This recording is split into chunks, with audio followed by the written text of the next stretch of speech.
জি sir, শুনতে পাচ্ছি sir. আচ্ছা, জি স্যার, শুনতে পাচ্ছি। তো আপনাদের সবাইকে স্বাগত এই আমাদের এই নতুন সেশনে এই ক্লাসটাতে। আমি আহ, আমার সংক্ষিপ্ত পরিচয় আপনাদের জ্ঞাতার্থে জানাচ্ছি। আমার নাম মোহাম্মদ কেরামত আলী।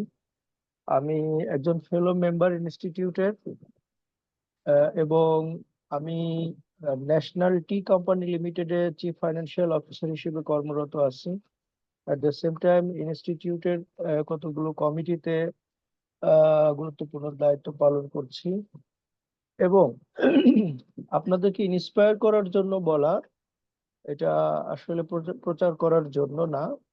সেটা হলো, আমি তো এই আইসিএমএ তে আমাদের যে কারিকুলাম, যে সিলেবাস, সেগুলো অনুযায়ী স্বল্প সময়ে পাশ করা মেম্বারদের মধ্যে আমি একজন। 2012 সালের ডিসেম্বরে আমি এনরোলমেন্ট নিয়েছি। 2015-এর অগাস্টে আমি কোয়ালিফাই করেছি। সুতরাং মানে এটা ইন্সপায়ার করার জন্য বলা, যে এটা আসলে যদি একটু লেগে থাকা যায় বা যদি চেষ্টা থাকে, চিন্তা থাকে, তাহলে সিএমএ কোয়ালিফিকেশনটা খুব বেশি কষ্টসাধ্য হবে না ইনশাল্লাহ। তো আশা করি আপনারা যারা এখানে ভর্তি হয়েছেন এবং এই ক্লাসের জন্য এনরোলমেন্ট করেছেন, তারা সেই প্রত্যয়টা নিয়েই হয়তো এনরোলমেন্ট করেছেন যে আপনি একটা নির্ধারিত সময় পরে একজন সম্মানিত, গর্বিত মেম্বার হবেন। এবং সেই মেম্বার হওয়ার জন্য প্রথম যে ধাপগুলো, তার ভিতরে এটা এটা একটা ধাপ, যে আপনাকে কারিকুলাম অনুযায়ী যে পরীক্ষাগুলো আছে, সেই পরীক্ষাগুলো সফলভাবে উত্তীর্ণ হতে চেষ্টা করতে হবে। তো আপনারা এখানে 115 জন কানেক্টেড, আমি সহ 115 জন কানেক্টেড এখানে। সাধারণত আমি যেটা দেখেছি, যে সিএমএ তে এই এনরোলমেন্টের পরে বা অ্যাডমিশনের পরে কারিকুলাম বা আপনার গ্রাজুয়েশন লেভেলে বা পোস্ট গ্রাজুয়েশন লেভেলে আপনার যে লেখাপড়া এবং আইসিএম এর যে এক্সেমশন পলিসি, সেটা ম্যাচ করার ফলে কিছু কিছু কোর্সে এক্সেমশন পাওয়া যায়। তার ভিতরে এই ফান্ডামেন্টাল অফ ফাইন্যান্সিয়াল অ্যাকাউন্টিং, যেটা আগে আমাদের আমাদের সময় ছিল যে এটা বেসিক অ্যাকাউন্টিং বা ইন্ট্রোডাকশন টু অ্যাকাউন্টিং, এই কোর্সটা কম বেশি সবাই এক্সেমশন পেয়ে থাকে। বিশেষ করে অ্যাকাউন্টিং ফাইন্যান্স ব্যাকগ্রাউন্ডের যারা, তারা সাধারণত পেয়ে থাকে। তো আপনারা নিশ্চয়ই এক্সেমশন পলিসি ফেস করেছেন। তো এক্সেমশন পলিসি ফেস করার পরও যারা পাননি, তারা নিশ্চয়ই হয়তো ওই কোয়ালিফিকেশন বা ক্রাইটেরিয়াতে পড়েন। তো এখানে আমার যে বিষয়টা একটু আপনাদের সঙ্গে শেয়ার করা, সেটা হলো এই আমাদের যে কোর্সটা, এই কোর্সটা নিয়ে আমি আলোচনা করব, কোর্সের ডিটেলসটা নিয়ে আলোচনা করব, এবং আমার যে স্টাডি প্ল্যান সেটা নিয়েও কথা বলবো। তো এই কোর্সটা যারা ইন্টারমিডিয়েট বা গ্রাজুয়েশন লেভেলে বিজনেস স্টাডিজে, অর্থাৎ সেটা হতে পারে অ্যাকাউন্টিং, হতে পারে ফাইন্যান্স, হতে পারে ম্যানেজমেন্ট বা মার্কেটিং, যে ডিসিপ্লিনেই পড়েন না কেন, এই কোর্সটা সবার মোটামুটি কম বেশি আয়ত্তে থাকার কথা। কারণ আমরা আহ, যারা কমার্স ব্যাকগ্রাউন্ডের যারা আছি, তারা ইন্টারমিডিয়েটে অ্যাকাউন্টিং যেটা পড়ে এসেছি, বলা যায় যে এটা সেটা। আবার গ্রাজুয়েশন লেভেলে বেসিক অ্যাকাউন্টিং যেটা পড়ে এসেছি, কাইসোর বই সাধারণত সবাই পড়ে, আহ সেটা এটা। তো এখানে আমরা শিখবো একটু প্রফেশনাল ওয়েতে, অর্থাৎ মানে এই অ্যাকাউন্টিং, আমরা তো যারা বিজনেস ব্যাকগ্রাউন্ডে, বিশেষ করে তারা অ্যাকাউন্টিং এর রুল, প্রক্রিয়া, রেকর্ডিং, রিপোর্টিং সবকিছুই কম বেশি আমরা জানি। বাট এই প্রফেশনাল গেটওয়েতে আসলে শিক্ষাটার ধরনটা একটু ভিন্ন। অর্থাৎ আপনাকে একটু টেকনিক্যাল ওয়েতে জিনিসগুলোকে একটু অ্যাপ্রিহেন্ড করা, অ্যাট দ্য সেম টাইম এটা কিভাবে রিফ্লেকশন আনা যায় কাজের ক্ষেত্রে, সেটা দেখা। তো আমরা আহ, আলোচনার মানে ফর্মালি আমরা কোর্সটা নিয়ে আলোচনা করার আগে আমি আপনাদের কাছ থেকে কয়েকটা কোশ্চেন নিতে চাই যে আসলে আপনারা কিভাবে আহ, এই কোর্সটা চাচ্ছেন, বা আমার কাছে আপনাদের এক্সপেকটেশনটা আসলে কি। আমি 5 জনের কাছ থেকে জানতে চাই যে আসলে আপনাদের এক্সপেকটেশনটা কি। আপনারা এখানে যারা আছেন হয়তো অনেকেই সার্ভিস হোল্ডার, অনেকেই হয়তো স্টুডেন্ট। সিএমএ তে অ্যাডমিশন নেওয়ার আগে অনেক যাচাই বাছাই, বড় ভাইদের সাথে আলোচনা, অনেক কিছু নিশ্চয়ই করেছেন বাই দিস টাইম। করার পরে ভর্তি হওয়ার সিদ্ধান্ত, কারণ ভর্তি হতে অনেক টাকা খরচ হয়েছে নিশ্চয়। তো সেই ক্ষেত্রে আহ এটা আপনাদের প্রথম ক্লাস কিনা আমি জানি না, আহ অন্য কোর্সের ক্লাস আগে করেছেন কিনা সেটাও আমি জানি না। বাট আমি তো আইসিএম এর এই ক্লাস এক্সামিনেশনের সঙ্গে মোটামুটি অনেকদিন যাবত জড়িত, যেহেতু সেহেতু হয়তো আশা করি আপনাদের প্রশ্নের উত্তর বা এক্সপেকটেশন অনুযায়ী হয়তো ডেলিভারেশন দিতে পারবো। তারপরে আমি 5 জনের কাছ থেকে একটু জানতে চাই যে আসলে আপনাদের এক্সপেকটেশনটা কি, প্লিজ।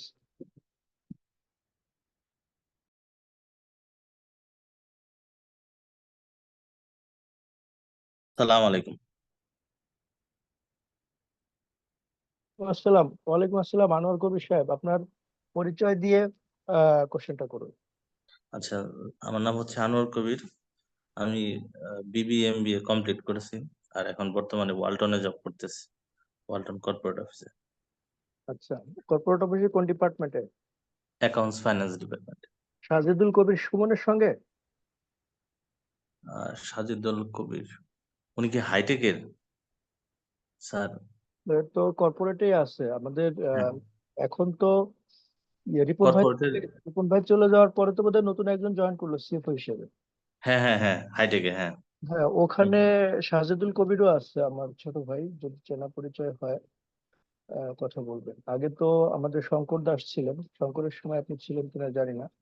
না না, আমি রিসেন্টলি জয়েন করছি, 8 মাস হয়েছে জয়েন করছি। যাক, best of luck for you. হ্যাঁ, প্লিজ বলেন কি কোশ্চেন। অ্যাকচুয়ালি আমি আইসিএমই করতে যাচ্ছি যে আমি যেন অ্যাকাউন্টিং ব্যাকগ্রাউন্ডের, যেহেতু আমি বিবিএ করছি স্টামফোর্ড ইউনিভার্সিটি থেকে আর এমবিএ করছি ঢাকা ইউনিভার্সিটি থেকে ফাইন্যান্সে। এখন আমি চাচ্ছিলাম যে আমি যেন একটা প্রফেশনাল ডিগ্রি নিয়ে মানে আমার লাইফটা আরো মানে আহ, আরো মানে আর্নিংটা বেশি করতে পারি, যেন যতটুকু সময় আছে এই সময়ের মধ্যে ততটুকু আর্নিং করতে পারি। কিন্তু এখন যেটা বুঝতেছি যে এই এই জিনিসটা পাশ করা অনেক কঠিন। কিন্তু কিন্তু আমি চেষ্টা করব যে পাশ করব। কিন্তু সমস্যাটা হচ্ছে এই জিনিসটা আমি একটা জিনিস বুঝি না যে এটা কি কম্পিটিশনের মতো কিনা, যে যেমন গভর্নমেন্ট জব বা হচ্ছে আমরা যে সাধারণত কোনো জায়গায় জব পাওয়ার জন্য যে কম্পিটিশন করি একজন আরেকজনের সাথে, এই এই কোর্স গুলা কি, প্রফেশনাল কোর্স গুলা কি এরকম কম্পিটিশন করতে হয় কিনা, যে আমার পাশ করতে হইলে আরেকজনের সাথে কম্পিটিশন করে মার্ক বেশি পাইতে হবে, এই ধরনের কিনা, না একটা কোনো একটা নির্দিষ্ট মার্ক আছে যে এরকম মার্ক পাইলে আমি পাশ করতে পারবো, যে 70 80 বা 60 70 এরকম কিছু একটা পেলেই পাশ করা সম্ভব। স্যার এটা ধন্যবাদ যদি আমাকে। আপনাকে আমি একটু সুখবর দেই, সেটা হলো ওয়ালটনে এখন সিনিয়র লেভেলে যারা আছে ম্যাক্সিমাম সিএমএ মেম্বার। ঠিক আছে। জি স্যার। আপনি একটু খোঁজ নিবেন, ওখানে আমাদের অনেক ইয়ে আছে। ওই আমাদের এটা অবশ্য আপনাদের যে হাইটেক ইন্ডাস্ট্রি যেটা, হ্যাঁ, আর ওই হচ্ছে আমি ডিজিটেক আছি তো, ডিজিটেকের সিএফও যে আমাদের আব্দুল সালাম স্যার, উনি হচ্ছে এফসিএম এ। হ্যাঁ, সালাম ভাই আছেন ওখানে, তারপরে আমাদের বাহাউদ্দিন আছে ওখানে, তারপরে সাগর কুমার কুন্ডু। হ্যাঁ হ্যাঁ, হ্যাঁ, রিসেন্টলি স্যারটা রিসেন্টলি এসিএম এ হয়েছে। হ্যাঁ, সাগর পাশ করেছে আরো আগে। আপনাদের জন্য সুবিধা হলো ওয়ালটন এমন একটা প্রতিষ্ঠান যারা প্রফেশনালদেরকে খুব ভ্যালু করে। আপনি মেম্বার হলে আই ক্যান গ্যারান্টি ইউ, আজকে তো 4 তারিখ মার্চের, আপনি নোট নিতে পারেন। আপনি মেম্বার হওয়ার পরে দেখবেন যে আপনি অপারেটিভ ডিরেক্টর বা সিনিয়র অপারেটিভ ডিরেক্টর হয়ে গেছেন। ঠিক আছে। ওরা জি এই স্যার। বিষয়গুলো খুব ভালোভাবে ভ্যালু করে। তো আপনি রাইট চয়েস আপনার আছে। অ্যাট দ্য সেম টাইম আমি যেটা বলবো, যেহেতু অ্যাকাউন্টিং এবং ফাইন্যান্স ব্যাকগ্রাউন্ড দুইটাই আপনার আছে, এখানে কোনো কম্পিটিশন নাই, কম্পিটিশন আপনার নিজের সঙ্গে। এই প্রফেশনাল ডিগ্রি করতে এসে আমি যে জিনিসটা দেখেছি, ছেলেবে যারা আছে লেখাপড়া করে এরা সব বইয়ের পিছনে ছোটে, কাইসুর বই, না স্কাউজনের বই, না ওই আপনার গিটম্যানের বই, বা কোন বই পড়বো। এখানে আসলে বই পড়াটা কোনো ফ্যাক্ট না, এখানে আপনাকে কনসেপ্টটা বুঝে অ্যাপ্লাই করতে হবে। সুতরাং আপনি যদি কনসেপচুয়ালি সাউন্ড থাকেন এবং আপনার যদি সেলফ লার্নিংটা থাকে, অর্থাৎ আমরা দেখেছি, আমি প্র্যাকটিক্যালি দেখেছি যেটা, যে অনেক স্টুডেন্ট পরীক্ষার হলে এসে অঙ্ক স্টার্ট করতে হবে কিভাবে, অর্থাৎ ছক কিভাবে কাটতে হবে এটা চিন্তা করতে করতে তার সময় শেষ। তো এটা যদি আপনার সেলফ এক্সারসাইজটা থাকে, প্র্যাকটিসটা থাকে, তাহলে কিন্তু এই প্রবলেমটা হয় না। তো আমি যে কাজটা করি সাধারণত আমার ক্লাসগুলোতে, যে আমি একটা নির্দিষ্ট সময় পরে সিলেবাস অনুযায়ী যখন আমার কোর্সটা শেষ হবে তখন আমি কয়েকটা এক্সাম নিব। হ্যাঁ, সেগুলো ফিজিক্যালি হবে। আমি কয়েকটা এক্সাম নিব, সেই এক্সামগুলা সঠিকভাবে দিবেন এবং নিজেরাও বাসাতে প্র্যাকটিস করবেন, তাহলে আপনার জন্য ইজি হবে। এখানে পাশ করাতে অন্য কারোর সঙ্গে কোনো কম্পিটিশন নাই। কোশ্চেন যদি ইজি হয় বেশি মার্ক তুলতে হবে, কোশ্চেন টাফ হলে অ্যাভারেজ নাম্বার পেলে আপনি পাশ করে যাবেন। সুতরাং you have to fight with your self, nobody is here to fight you. এখানে সবাই মেম্বার হওয়ার জন্য আসে এবং সবাই যার যার এক্সেলেন্সটা শো করে। সো আপনি ভালো একটা চয়েস করেছেন সিএমএ তে এনরোলমেন্ট নিয়ে, এবং আপনার যে এক্সপেকটেশন আছে, আমরা এখানে যারা আছি সবাই দোয়া করি আপনার এক্সপেকটেশন ফুলফিল হোক। নেক্সট কে বলবেন? আসসালামু আমি আলাইকুম স্যার স্যার। স্যার ওয়ালাইকুম আমি আসসালাম। আশফাক সাইদ আল মামুন। হ্যাঁ প্লিজ। আমি আরেকটা কথা বলতে চাচ্ছিলাম স্যার। হ্যাঁ সংক্ষেপে। জি স্যার, মানে আমি ম্যাথমেটিক্যাল ক্যালকুলেশন আর অ্যানালাইসিসে ভালো, কিন্তু যেগুলো হচ্ছে মুখস্থের বিষয়গুলো আমি খুব ভালো না, মানে মুখস্থ মনে রাখতে পারি না খুব হ্যাঁ, একটা। এটা কিন্তু এটা পার্সোনাল প্রবলেম গুলা এটা ওয়ান টু ওয়ান আমরা শেয়ার করব। হ্যাঁ, কমন বিষয়গুলো আমরা এই সিএমএ ডিগ্রি, এটার প্রফেশন ভ্যালু কি, মার্কেটে এটার ডিমান্ড কিরকম, এই রিলেটেড বা আপনার এক্সপেকটেশন কি, এই বিষয়গুলো। এতে পার্সোনালি কার কোনো ইস্যু থাকলে সেটা আমরা নিশ্চয়ই একটা হোয়াটসঅ্যাপ গ্রুপ খুলবো, সেখানে আরেকটা আমরা ওয়ান টু ওয়ান কমিউনিকেশন করব, নো প্রবলেম। ঠিক স্যার, আছে। আরেকটা জিনিস জানতে চাচ্ছিলাম, সেটা যদি একটু বলতেন। মানে এখানে শুনলাম যে আমি একটা জিনিস শুনতে পারছি একটা স্যারের কাছ থেকেই, যে অনেক সময় দেখা যায় যে অনেক ভালো অ্যান্সার করেও পাশ করা যায় না, আবার অনেক সময় মোটামুটি অ্যান্সার করেও পাশ করা যায়। শোনেন আমি বলি, আমার সঙ্গে আহ, আমি যখন 2015-তে পাশ করলাম, 15 ডিসেম্বরে রিসিপশনে যখন গেলাম তখন দেখলাম 96 এনরোলমেন্ট করা মেম্বারও, আমার স্টুডেন্ট আমার সঙ্গে পাশ করেছে, 20 বছর লেগেছে ওনার পাশ করতে, ওয়ারাজ আমার লেগেছে 2.5 বছর। সুতরাং এই জায়গাটাতে মানে প্রত্যেকটা ব্যক্তির গল্প আলাদা আলাদা। সুতরাং যিনি বলেছেন উনি হয়তো ওনার গল্পটা বলেছেন, আপনার গল্পটা ভিন্ন। সুতরাং এখানে প্রফেশনাল ডিগ্রিতে আর প্রফেশনালিজমের ক্ষেত্রে একটা বিষয় খেয়াল রাখবেন, এটা হলো যে কোনো পার্টিকুলার মেসেজ বা কোনো পার্টিকুলার হাইপোথিসিস দিয়ে কোনো বিষয়কে জাজ করা যাবে না। আপনি যেহেতু প্র্যাকটিক্যাল ফিল্ডে নিজে চলে এসেছেন, আপনি যখন,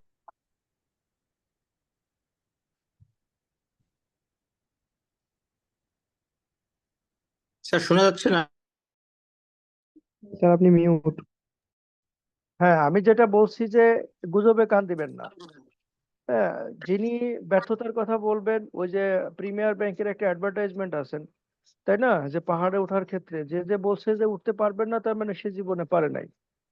হ্যাঁ, আপনি সফলতার গল্প শোনেন। আমি 1.5 ঘন্টায় পরীক্ষা দিয়ে বেরোয় এসেছি।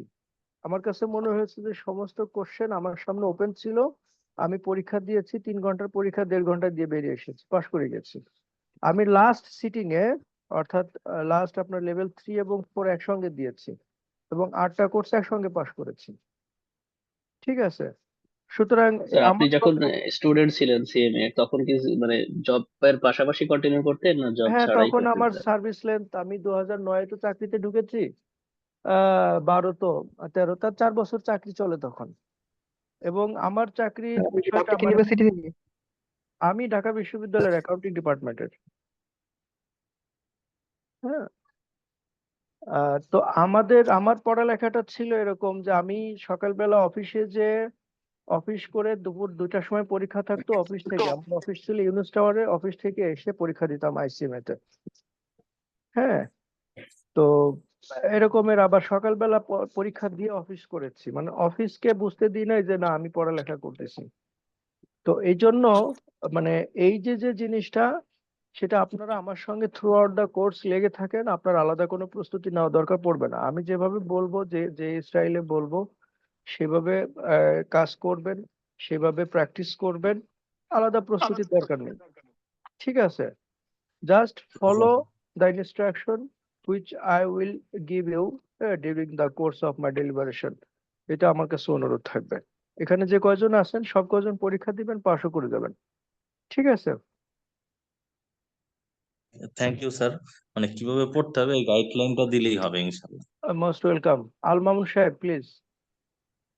জি স্যার, আমি আশফাক সাইদ আল মামুন।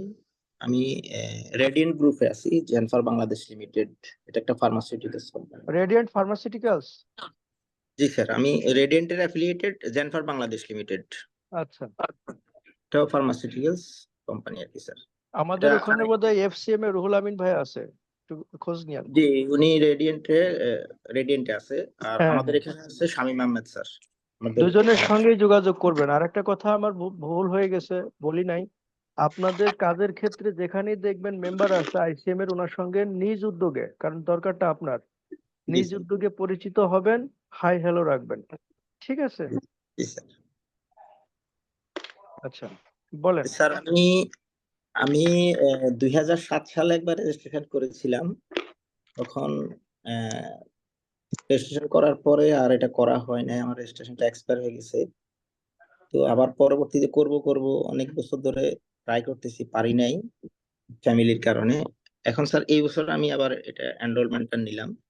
তো সেক্ষেত্রে স্যার আমাকে একটু অ্যাডভাইস করবেন যে আমি আপনার কাছ থেকে যেটা চাইবো আর কি, যে আপনি যেহেতু 2.5 বছরে একটা কোর্স শেষ করেছেন, আমাদের ক্ষেত্রে সেটা মানে কিভাবে করলে খুব তাড়াতাড়ি পাশ করা যাবে এবং একটা পর্যায়ে আহ, যেতে আল পারবো মামুন স্যার। ভাই, আপনাকে থ্যাংক ইউ আপনার ধৈর্যের জন্য। আপনি এই সিএমএ প্রফেশনের জন্য একজন ফ্রিডম ফাইটার। ঠিক আছে, জি হ্যাঁ, স্যার। আর এই পরিমাণ ধৈর্য আমাদের নাই। বাট আপনি যে সেক্টরে আছেন, আপনি খুব খেয়াল করে দেখবেন এই সেক্টরটা কিন্তু লিড দিচ্ছে সিএমএ মেম্বাররা। জি স্যার। সুতরাং আপনিও নিশ্চয়ই আলী নেওয়াজ, সরোয়ার হোসেন, হ্যাঁ, বা আমাদের জিল্লুর রহমান এরকমের একসময় লিজেন্ডারি এই আমাদের শফিউল আজম, হ্যাঁ, এদের মতো এই ফার্মাসিউটিক্যাল ইন্ডাস্ট্রিতে লিড দিবেন, একসময় টপ লেভেলে যাবেন, সেটা আমরা দোয়া করি, এক্সপেকটেশন সেটা আমাদের থাকলো। আর আহ নিশ্চয়ই ডিগ্রি কোয়ালিফাই করতে হলে পরীক্ষা দিতে হবে, পাশ করতে হবে। আমি যে কোর্সটা নিয়ে আপনাদের সঙ্গে কাজ করব, সেটা নামটা ফান্ডামেন্টাল অফ ফাইন্যান্সিয়াল অ্যাকাউন্টিং হলেও এটা মূলত বেসিক অ্যাকাউন্টিং, যেটা আপনারা পড়ে এসেছেন যদি বিজনেস ব্যাকগ্রাউন্ডের হয়ে থাকেন। জি এইখানে স্যার, আমি অ্যাকাউন্টিং এ এমকম করছি স্যার। যাক, এখানে কোর্সের যে ন্যাশনাল স্ট্রাকচার ইউনিভার্সিটি। আছে সেই স্ট্রাকচারে কিছু এমসিকিউ আছে, কিছু আবার আপনার এই যে মিলানো আছে, ক্রস, হ্যাঁ, অর্থাৎ ম্যাচিং।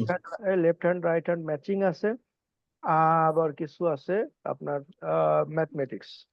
ঠিক আছে, আমার এক সময় এই কোর্সে কোশ্চেন করার সৌভাগ্য হয়েছে। এটা আমাদের ভিতরে থাকলো, এটা বাইরে কখনো ডিসক্লোজ করবেন না। অনেক আলোচনা করব যেটা হাইলি কনফিডেন্সিয়াল, যেটা আমার স্টুডেন্টদের ভিতরে থাকবে। ঠিক স্যার আছে, আরেকটা জিনিস একটু, ওই এখানে কি কোনো মুখস্থ করার তো কোনো বিষয় নাই, জাস্ট কনসেপ্ট ক্লিয়ার করে পরীক্ষার খাতায় নিজে থেকে লিখতে হবে, এরকম কিছু sir? Exactly, exactly, nothing else. হ্যাঁ, এক্স্যাক্টলি, হ্যাঁ। আমি আবার মুখস্থ পারি না তো স্যার, সেই জন্য। সুতরাং এখানে ভয় পাওয়ার কিছু নাই। আমি তো একই কথা আবারও রিপিট করি, 30টা ক্লাস আছে এখানে, 30টা ক্লাসে আমার সঙ্গে আপনারা থাকেন, যেভাবে ইনস্ট্রাকশন দিই সেভাবে প্রস্তুতি নেন।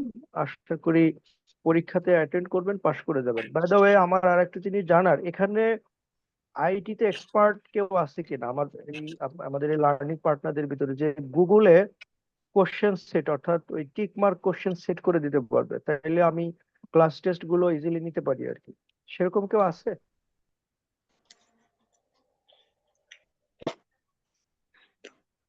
আসসালামু আলাইকুম স্যার, আমি পারবো স্যার। আল ফারাবি এমডি শাফাতুল্লাহ, তাই তো? সিফাতুল্লাহ।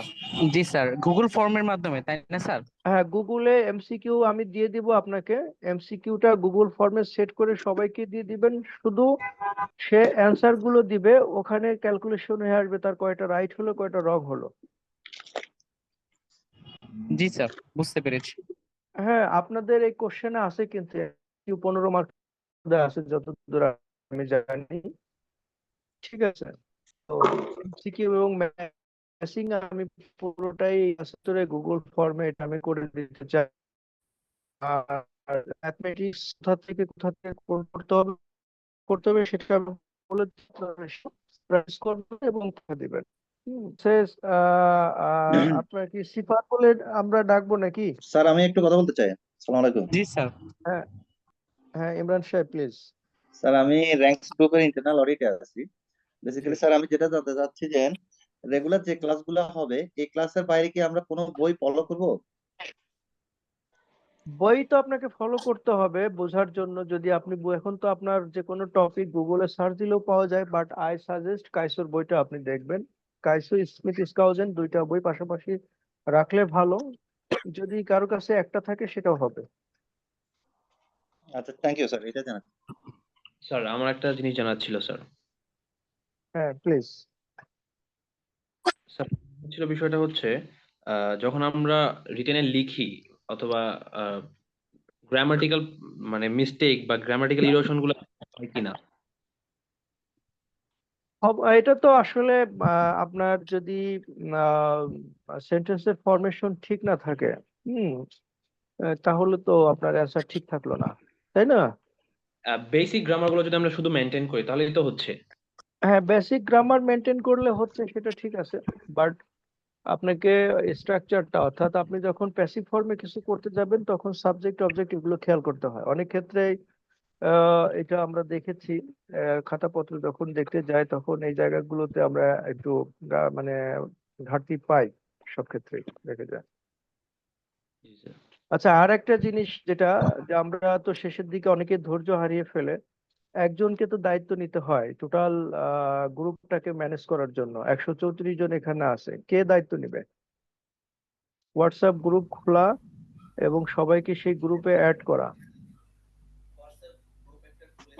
স্যার আমাদের হোয়াটসঅ্যাপ গ্রুপ খোলাই আছে, আমাদের ফাউন্ডেশন লেভেলে 4টা কোর্সের গ্রুপ খোলা আছে স্যার। ওখানে লিংকটা আমি শেয়ার করে দিব, ওখান থেকে যারা যারা আর কি স্যার অ্যাড তাহলে হতে পারবে আপনি স্যার। আপনি আমার নাম্বারটা অ্যাড করে দিয়েন। আমার নাম্বারটা নিয়ে নিতে পারেন সবাই। 01716 150 180, 150 180। হ্যাঁ, আরেকবার বলুন। 01716 150 হবে। হ্যাঁ, ওই যে একটা জিরো কম পড়েছে আর কি। 01716 150 180।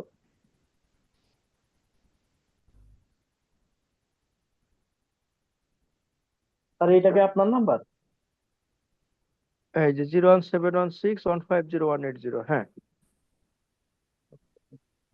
ঠিক আছে, আমাকে একটু অ্যাড করে নিয়েন ওখানে, সো দ্যাট আমরা এই উইকলি ক্লাসের বাইরেও আমরা যাতে আমাদের বিভিন্ন বিষয়ে অনেকের অনেক কিছু প্রফেশনালি কাজ করতে যেও অনেক টেকনিক্যাল ইস্যু জানার চেষ্টা থাকে, যেটা হয়তো বই ঘেটে বা রেফারেন্স ঘেটে পারি না।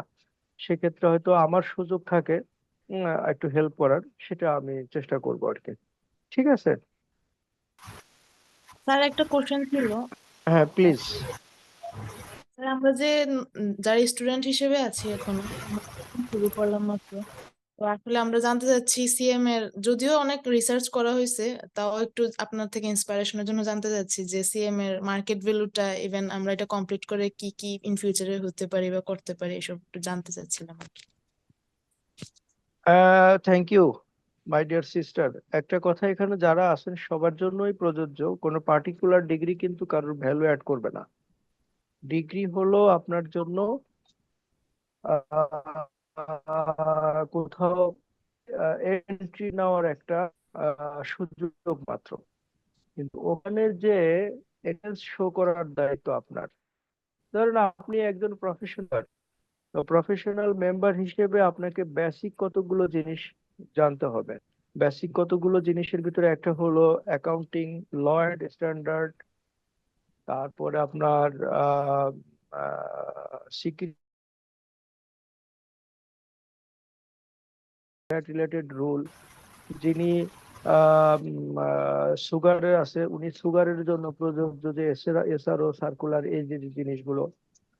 যারা আমাদের এমপ্লয়ার ওনারা প্রফেশনাল মেম্বারদের কাছ থেকে কি চায়, ওনারা এই কাজটা চায় যে কোনো একটা প্রবলেমে উনি পড়েছে, সেখান থেকে উনি উত্তরণের জন্য আপনার কাছ থেকে পরামর্শ চায়। সেই পরামর্শ দেওয়ার যোগ্যতা আপনাকে অর্জন করতে হবে। সেই পরামর্শ দেওয়ার যোগ্যতা যদি আপনি অর্জন করতে পারেন, no matter what degree you are carrying, you will get recognition from the employer. তো এখানে বাংলাদেশের প্রেক্ষাপটে যেটা হয়েছে সেটা হলো যে যারা এমপ্লয়ার ওনারা প্রফেশনাল মেম্বার হিসেবে সিএ এবং সিএমএ কে অগ্রাধিকার দিয়ে থাকেন। এটার বাইরেও কিন্তু এসিসিএ, সিএফএ এই ধরনের কিছু ফরেন ডিগ্রিও আছে, যারা কিন্তু আপনাদের সঙ্গে কম্পিটিটর হিসেবে মার্কেটে আছে। সো এখানে যে বিষয়টা আসে সেটা হলো যে আপনি কতটুকু এমপ্লয়ারের কাছ থেকে রিকগনিশন পাবেন, এটা ডিপেন্ড করবে আপনার ডেলিভারেশন। আপনি অনেক কিছু জানেন কিন্তু আপনি ডেলিভারি দিতে পারছেন না, কোশ্চেন করলে জড়িয়ে যায়, সঠিকভাবে ডিসক্লোজারটা হচ্ছে না, তখন কিন্তু আসলে আপনার জানাটা বৃথা গেল এবং আপনি কিন্তু সিএমএ কে সঠিকভাবে রিপ্রেজেন্ট করতে পারলেন না। আর সিএমএ তে যারা সফল বা ডিগ্রি নিয়ে যারা সফল সেটা যদি দেখেন, নিশ্চয়ই অনেক দেখেছেন বাংলাদেশে এখন ম্যানুফ্যাকচারিং বলেন বা এমএনসি বলেন, এখানে কিন্তু সিএমএ মেম্বাররাই লিড দিচ্ছে। হ্যাঁ, টপ পজিশনে সব দেখবেন সিএমএ মেম্বাররাই আছে। মার্কেটের ক্ষেত্রেও জব পজিশনের ক্ষেত্রে সব দিক থেকেই কিন্তু এটা একটা গ্লোরিয়াস ক্যারিয়ার এবং পাশ করলে এইটা একটা আলাদা জগৎ, মেম্বারদের জগতে একটা আলাদা জগৎ। আমি যেমন প্রতিদিন সকালবেলায় কিন্তু আপডেট পাই যে গতকালকে বাংলাদেশের ইকোনমিতে কি কি মেজর ঘটনাগুলো ছিল। অনেক ফোরামে আমি কানেক্টেড মেম্বার হওয়ার সুযোগে, সুতরাং আমি আপডেটটা পাচ্ছি। অনেক চাকরির সার্কুলার আমি পাচ্ছি, অনেক জবের ক্ষেত্রে কিন্তু বিভিন্ন রকমের সুপারিশ বলেন, আলোচনা বলেন, এগুলো করার সুযোগ আমরা পাচ্ছি। সুতরাং ডিগ্রিটা যেমন দরকার, ডিগ্রির পাশাপাশি আপনার নিজের এক্সিলেন্সিটা শো করাটা খুবই গুরুত্বপূর্ণ। এই জন্য ব্লাইন্ডলি এটা আমি বলতে পারছি না যে সিএমএ ডিগ্রি অর্জন করলেই যে আপনি ওয়েল রিকগনাইজড এবং হাই ভ্যালুড একজন এমপ্লয়ি হিসেবে পরিণত হবেন, সেটার কিন্তু সুযোগ নাই। হ্যাঁ, আপনাকে সিএমএ ডিগ্রি যখন আপনি নেবেন তখন আপনাকে বুঝতে হবে যে আপনি বাংলাদেশে অফিসিয়ালি 16 কোটি, আনঅফিসিয়ালি 20 কোটি পপুলেশনের ভিতরে মাত্র 1500 কস্ট অ্যান্ড ম্যানেজমেন্ট অ্যাকাউন্টেন্ট, তার ভিতরে আপনি একজন। সুতরাং you are representing a supreme community. সুতরাং সেই জায়গাটা থেকে আপনার কোয়ালিটিটা আসলে ওইরকম করে নিতে হবে। আর একটা জিনিস আমি পরামর্শ আকারে সবাইকে বলবো, যারা চাকরিতে আছেন, বস কোনো একটা বিষয় জিজ্ঞাসা করবে, আপনি তৎক্ষণাৎ কোনো উত্তর দিবেন না। যদি জানা থাকে দ্যাটস ফাইন, বাট জানা না থাকলে ভুলভাল কোনো উত্তর দিবেন না। আপনার কাছে সুযোগ আছে যে স্যার আমি একটু জেনে আপনাকে জানাচ্ছি। এটা আমরা অনেকেই করি না, আমরা তৎক্ষণাৎ বসকে খুশি করার জন্য ভুলভাল উত্তর দিই এবং পরবর্তীতে কিন্তু সেটার জন্য আমরা সাফারার হই। এই কাজটা আমরা করব না। প্রফেশনাল মেম্বার আমরা যারা আছি, আমরা একটা বিষয়ে জেনে তারপরে জানাবো। আপনার বস আপনাকে বলল যে দেখেন তো আজকে ইন্টারেস্ট রেট কত বা ডলারের রেট কত, আপনি কিন্তু শুধুমাত্র ডলারের রেটটা জেনে যে বসকে জানাতে পারবেন না। আপনি ডলারের রেটটা যেমন জানবেন, এট দ্য সেম টাইম আপনাকে রিড করতে হবে যে বস কেন ডলারের রেটটা জানতে চাচ্ছে। নিশ্চয়ই কোনো ইম্পোর্ট আছে আপনার, অথবা কোনো পেমেন্ট সেটেলমেন্ট আছে। তো সেটা আপনার যখন জানা আছে তখন ওটাও ক্যালকুলেশন করে নিয়ে যেতে হবে যে স্যার আমাদের এটা সেটেল করতে টাকা এত টাকা লাগবে, এবং যদি আরো সম্ভব হয় কোন ব্যাংক থেকে আপনি ডলারটা অ্যারেঞ্জ করতে পারবেন, আপনার যারা ব্যাংকার আছে তাদের সঙ্গেও বাই দিস টাইম কথাটা সেরে ফেলবেন যে স্যার এই ব্যাংক থেকে এই রেটে পাওয়া যাবে। এখন আপনি বুকার মতো শুধুমাত্র অনলাইনে সার্চ দিয়ে আজকে ডলার রেট স্যার এত, ওইটা তো আপনার বস, তার সামনে ল্যাপটপ আছে, সে তো ওখান থেকেও জানতে পারবে। আপনাকে বলার অর্থ তো এটা না, ঠিক আছে? তো এই বিষয়গুলো কিন্তু প্রফেশনাল মেম্বারদের কাজ। তো এই জিনিসগুলো একটু খেয়াল করতে হবে, সো দ্যাট প্রফেশনাল মেম্বার হিসেবে আপনি ওয়েল রিকগনাইজড হন এবং আপনার ক্যারিয়ারে ভ্যালু এডিশন হয়। আর কারো কিছু বলার আছে? তাহলে আমরা ফর্মালি ক্লাসে, স্যার আমার একটা প্রশ্ন ছিল স্যার। হ্যাঁ প্লিজ। স্যার আমরা সিএমএ কমপ্লিট করলে এটা হচ্ছে অ্যাব্রোডের কেমন সুযোগ আছে, জব অপরচুনিটি?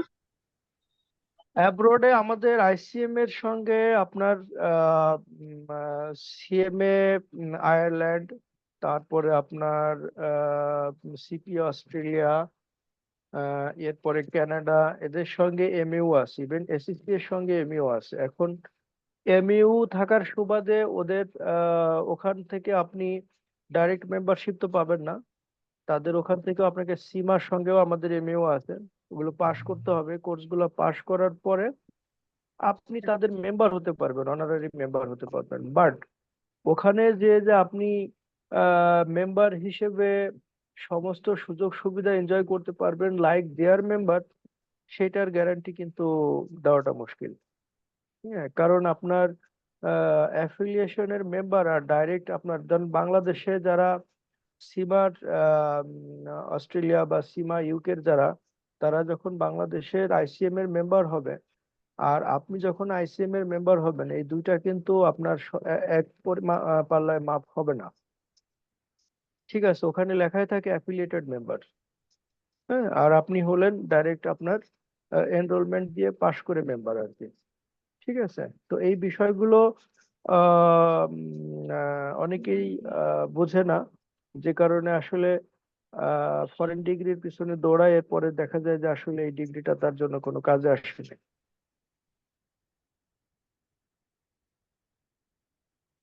আর কারো কোনো বক্তব্য আছে? জি প্লিজ। থেকে শুরু হবে, আমরা যারা সায়েন্স ব্যাকগ্রাউন্ড আছি তারা কি এটা বুঝতে পারবো এই কোর্সটা? আপনি শুরু করেন, জার্নিটা স্টার্ট করেন, দেখেন বুঝতে পারেন কিনা। সায়েন্সের যারা আছে আহ, আপনি একটা স্ট্যাটিস্টিক্স নিয়ে ঢাকা বিশ্ববিদ্যালয়ের আইবিএ তে অ্যাডমিশন নেয় কিন্তু আসলে সায়েন্স ব্যাকগ্রাউন্ডের লোকজনই বেশি, 80%ই সায়েন্স ব্যাকগ্রাউন্ডের, ওরা এমবিএ কমপ্লিট করতেছে সাকসেসফুলি। তো এক সময় তো আসলে ইয়েই হলো যে আসলে বিজনেস কি সায়েন্সের স্টুডেন্টই ভালো বোঝে নাকি বিজনেস ব্যাকগ্রাউন্ডের স্টুডেন্টরা ভালো বোঝে? তো ম্যাথমেটিক্সে যিনি ভালো তিনি এই প্রফেশনাল ডিগ্রি গুলোতে ভালো করতে পারেন। সুতরাং আপনারা কন্টিনিউ করেন, দেখবেন যে এটা আপনাদের কাছে খুব ইজি মনে হবে। হ্যাঁ, আসসালামু আর আলাইকুম স্যার, আমার একটা কোশ্চেন ছিল স্যার। হ্যাঁ, আব্দুল গাফার সাহেব প্লিজ। আচ্ছা স্যার, বিষয়টা হচ্ছে যে আমি ওরিয়েন্টেশন ক্লাসে ছিলাম। আমি যে মানে এমবিএ কমপ্লিট করছি অ্যাকাউন্টিং এ, তো এখন মাস্টার্স আমি রিসেন্টলি ফাইনাল পরীক্ষা দিতে পারছি। তো আমার প্রশ্নটা হচ্ছে যে মানে আমার উপর আমার কনফিডেন্স যে আমি কিভাবে এটা শেষ করতে পারবো, এটা কনফিডেন্স আমার কাছে আছে। আর ওরিয়েন্টেশন ক্লাসে আমি যারা গাফার সাহেব আপনি আবার একটু আনমিউট করেন, আমি সবাইকে মিউট করে দিয়েছি, তো আপনি একটু আনমিউট করে আবার বলেন। হ্যাঁ বলেন। শুনতে পাচ্ছেন? স্যার শুনতে পাচ্ছেন? হ্যাঁ, এর মাঝখানে আবার অনেকে আনমিউট করেন, আসলে ঘটনা কি? হ্যাঁ আপনি বলেন প্লিজ। বিষয়টা হচ্ছে কি স্যার, আমি তো মানে মানে অনার্স কমপ্লিট করে মাস্টার্স এক্সাম জানি চলতেছে, এর মধ্যে গ্র্যাজুয়েশন নিচ্ছি। এখন আমার প্রশ্ন হচ্ছে যে আমার উপর আমার কনফিডেন্স আছে যে আমি শেষ করতে পারবো। আর ওরিয়েন্টেশন ক্লাসে আমি যাদের স্পিচ শুনলাম তারা বললো যে আপনি উপদেশ নেবেন এমন কারো কাছ থেকে সাকসেস হলে তার কাছে উপদেশ নেবেন। আর এটাকে আসলে লাইফে কতটুকু কাজ দিবে এই বিষয়ে। অনেকেই বলে যে আইসিএমএ কঠিন হবে না, এটা কিন্তু যারা হয়েছে তাদের কাছ থেকে আমাদের উপদেশ নেওয়া উচিত না বাইরে কিছু। আমার কথা হচ্ছে আমি আরো কি একটা আমার মানে নলেজটা আমি একটু একাডেমিক বেসড থাকতে হবে, তারপর আউট নলেজ আর কি থাকলে আমার জন্য এই জার্নিতে সহজ হবে। না আমি তো বললামই আপনাদেরকে যে এটা যিনি সাকসেস হননি তিনি তো সাকসেস না হওয়ার কথাই বলবে। আমরা যখন ইউনিভার্সিটিতে পড়ালেখা করেছি আমাদের সুযোগ ছিল বিবিএ করার পরে আইসিএমএ তে অ্যাডমিশন নেওয়ার। আমরা কিন্তু তখনই ইন্টারমিডিয়েট অ্যাকাউন্টিং বলে একটা কোর্স আইএফএ ছিল এখানে, সেটার ভয় ভীতির কথা শুনেছি, যে কারণে আমি স্টুডেন্ট লাইফে অ্যাডমিশন নিই নাই। আমার কয়েকজন ফ্রেন্ড তারা অ্যাডমিশন নিয়ে পাশ করে গেল। তো যখন আমি 2012-তে অ্যাডমিশন নিলাম, আমি কিন্তু আইএফএ এক সিটিং এ পাশ করেছি। সুতরাং এটা মানে ম্যান টু ম্যান ভ্যারি করে। বাট এই যে যে মেসেজ গুলো নেতিবাচক ভাবে আপনারা পেয়ে থাকেন, এটা আপনাদের প্রস্তুতির ক্ষেত্রে বা আপনার নিজের কর্মক্ষেত্রে কিন্তু নেতিবাচক প্রভাব ফেলে। সুতরাং ইতিবাচক মেসেজটা নিবেন, সাকসেসফুল হিস্ট্রি গুলো বেশি বেশি পড়বেন। কারণ নেতিবাচক চিন্তা কিন্তু আপনার মনের ভিতরে নেতিবাচক হরমোন তৈরি করে, যেটা কিন্তু আপনার মানসিক সমস্যার একটা কারণ। সুতরাং নেতিবাচক চিন্তা আমরা কম করব, আমরা ইতিবাচক চিন্তা করে সামনের দিকে এগিয়ে যাব। যাই হোক, আমরা ফরমালি আমার মনে হয় আমি একটু ক্লাসের দিকে যাই। ক্লাসের দিকে না গেলে তো আমরা শেষ করতে পারবো না ডিউলি। আসসালামু আলাইকুম স্যার। হ্যাঁ প্লিজ, ওয়ালাইকুম আসসালাম রহমতুল্লাহ। শুনতে পাচ্ছেন? আমার হ্যাঁ একটা প্লিজ, কথা ছিল স্যার। হ্যাঁ বলেন। জি স্যার, আমি তো এই প্রফেশনাল নতুন, মানে আমি এই 23-24-এ নতুন জয়েন করছি আর কি। আর জি। স্যার আমার হচ্ছে অ্যাকচুয়ালি আমি বিবিএ এমবিএ দুটোই কমপ্লিট করছি। এমবিএ রাজশাহী ইউনিভার্সিটি থেকে কমপ্লিট করছি এবং বর্তমানে আমি ডিবিএল গ্রুপে অ্যাকাউন্টস এন্ড ফাইন্যান্সে জব করতেছি। আমার 1 বছর হয়েছে এখানে।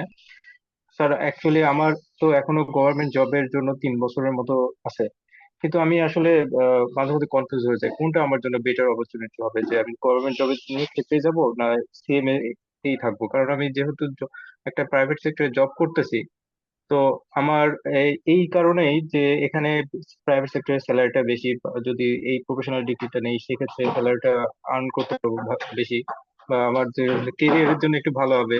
কিন্তু আবার এদিকে যেহেতু সরকারি চাকরিও বয়স আছে, তো আমি মাঝে মধ্যে কনফিউজ হয়ে যাই যে আমি এই বছরগুলা দিয়ে চেষ্টা না করে কি ছেড়ে দিব এইগুলা, এই সরকারি চাকরিটা। শোনেন মানে আমি আমি বলি, আমার জন্য একটু যদি পরামর্শ দিতেন। না সেটা বুঝতে পেরেছি। আপনার নামটা কি? স্যার মোহাম্মদ ইমরুল কায়েস। ইমরুল কায়েস সাহেব, সরকারি জি স্যার। প্রতিষ্ঠানের আপনার জেনারেল ম্যানেজার ফাইন্যান্স বা DG of finance category package কি এরকম জানেন, ধারণা আছে? না স্যার, তেমন ধারণা নেই। হ্যাঁ, ধারণা নাই আপনার। সুতরাং এটা আশুগঞ্জ পাওয়ার প্ল্যান্টের জেনারেল ম্যানেজারের বেসিক স্যালারি 1.5 লাখ টাকা। ঠিক আছে, আচ্ছা। বাকি সুযোগ সুবিধার কথা বাদই দিলাম। সুতরাং সরকারি চাকরি করলে যে আপনি সিএমএ করতে পারবেন না, এগুলো ঠিক না। আপনার যেদিকে সুবিধা হয় সেদিকে মুভ করেন। সিএমএ ডিগ্রিটা এমন একটা ডিগ্রি যেটা বিশেষ করে আপনি গভর্নমেন্ট জবে গেলে আরো বেশি রিকগনাইজড হবেন, কারণ আপনার যে গভর্নমেন্টের যে অথরিটি গুলো আছে, ওয়াপদা, ডেসা, ওয়াসা, হ্যাঁ, এই জায়গা ডিপিডিসি, পিডিবি, এই জায়গাগুলোতে কিন্তু এই যে ম্যানুফ্যাকচারিং ওরিয়েন্টেড প্রতিষ্ঠান যেগুলো আছে সরকারের, এরা কিন্তু এই প্রফেশনাল কস্ট অ্যান্ড ম্যানেজমেন্ট অ্যাকাউন্টেন্টদেরই খোঁজে, এবং এখানে আমাদেরই মেম্বাররাই কিন্তু আছে যারা এক্সেল করতেছে সবকিছু।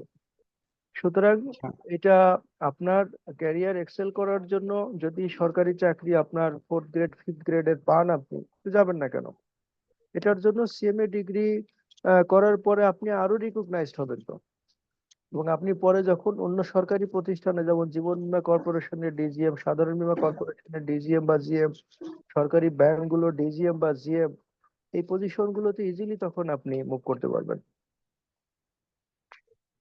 জি স্যার। তো আমি একটু আমাদের ফর্মাল লেখাপড়ার দিকে একটু যাই। আমাদের কোর্সটার নাম হলো fundamental of financial accounting. Slide শেয়ারটা দেখতে পাচ্ছেন সবাই? জি স্যার, জি দেখতে পাচ্ছি।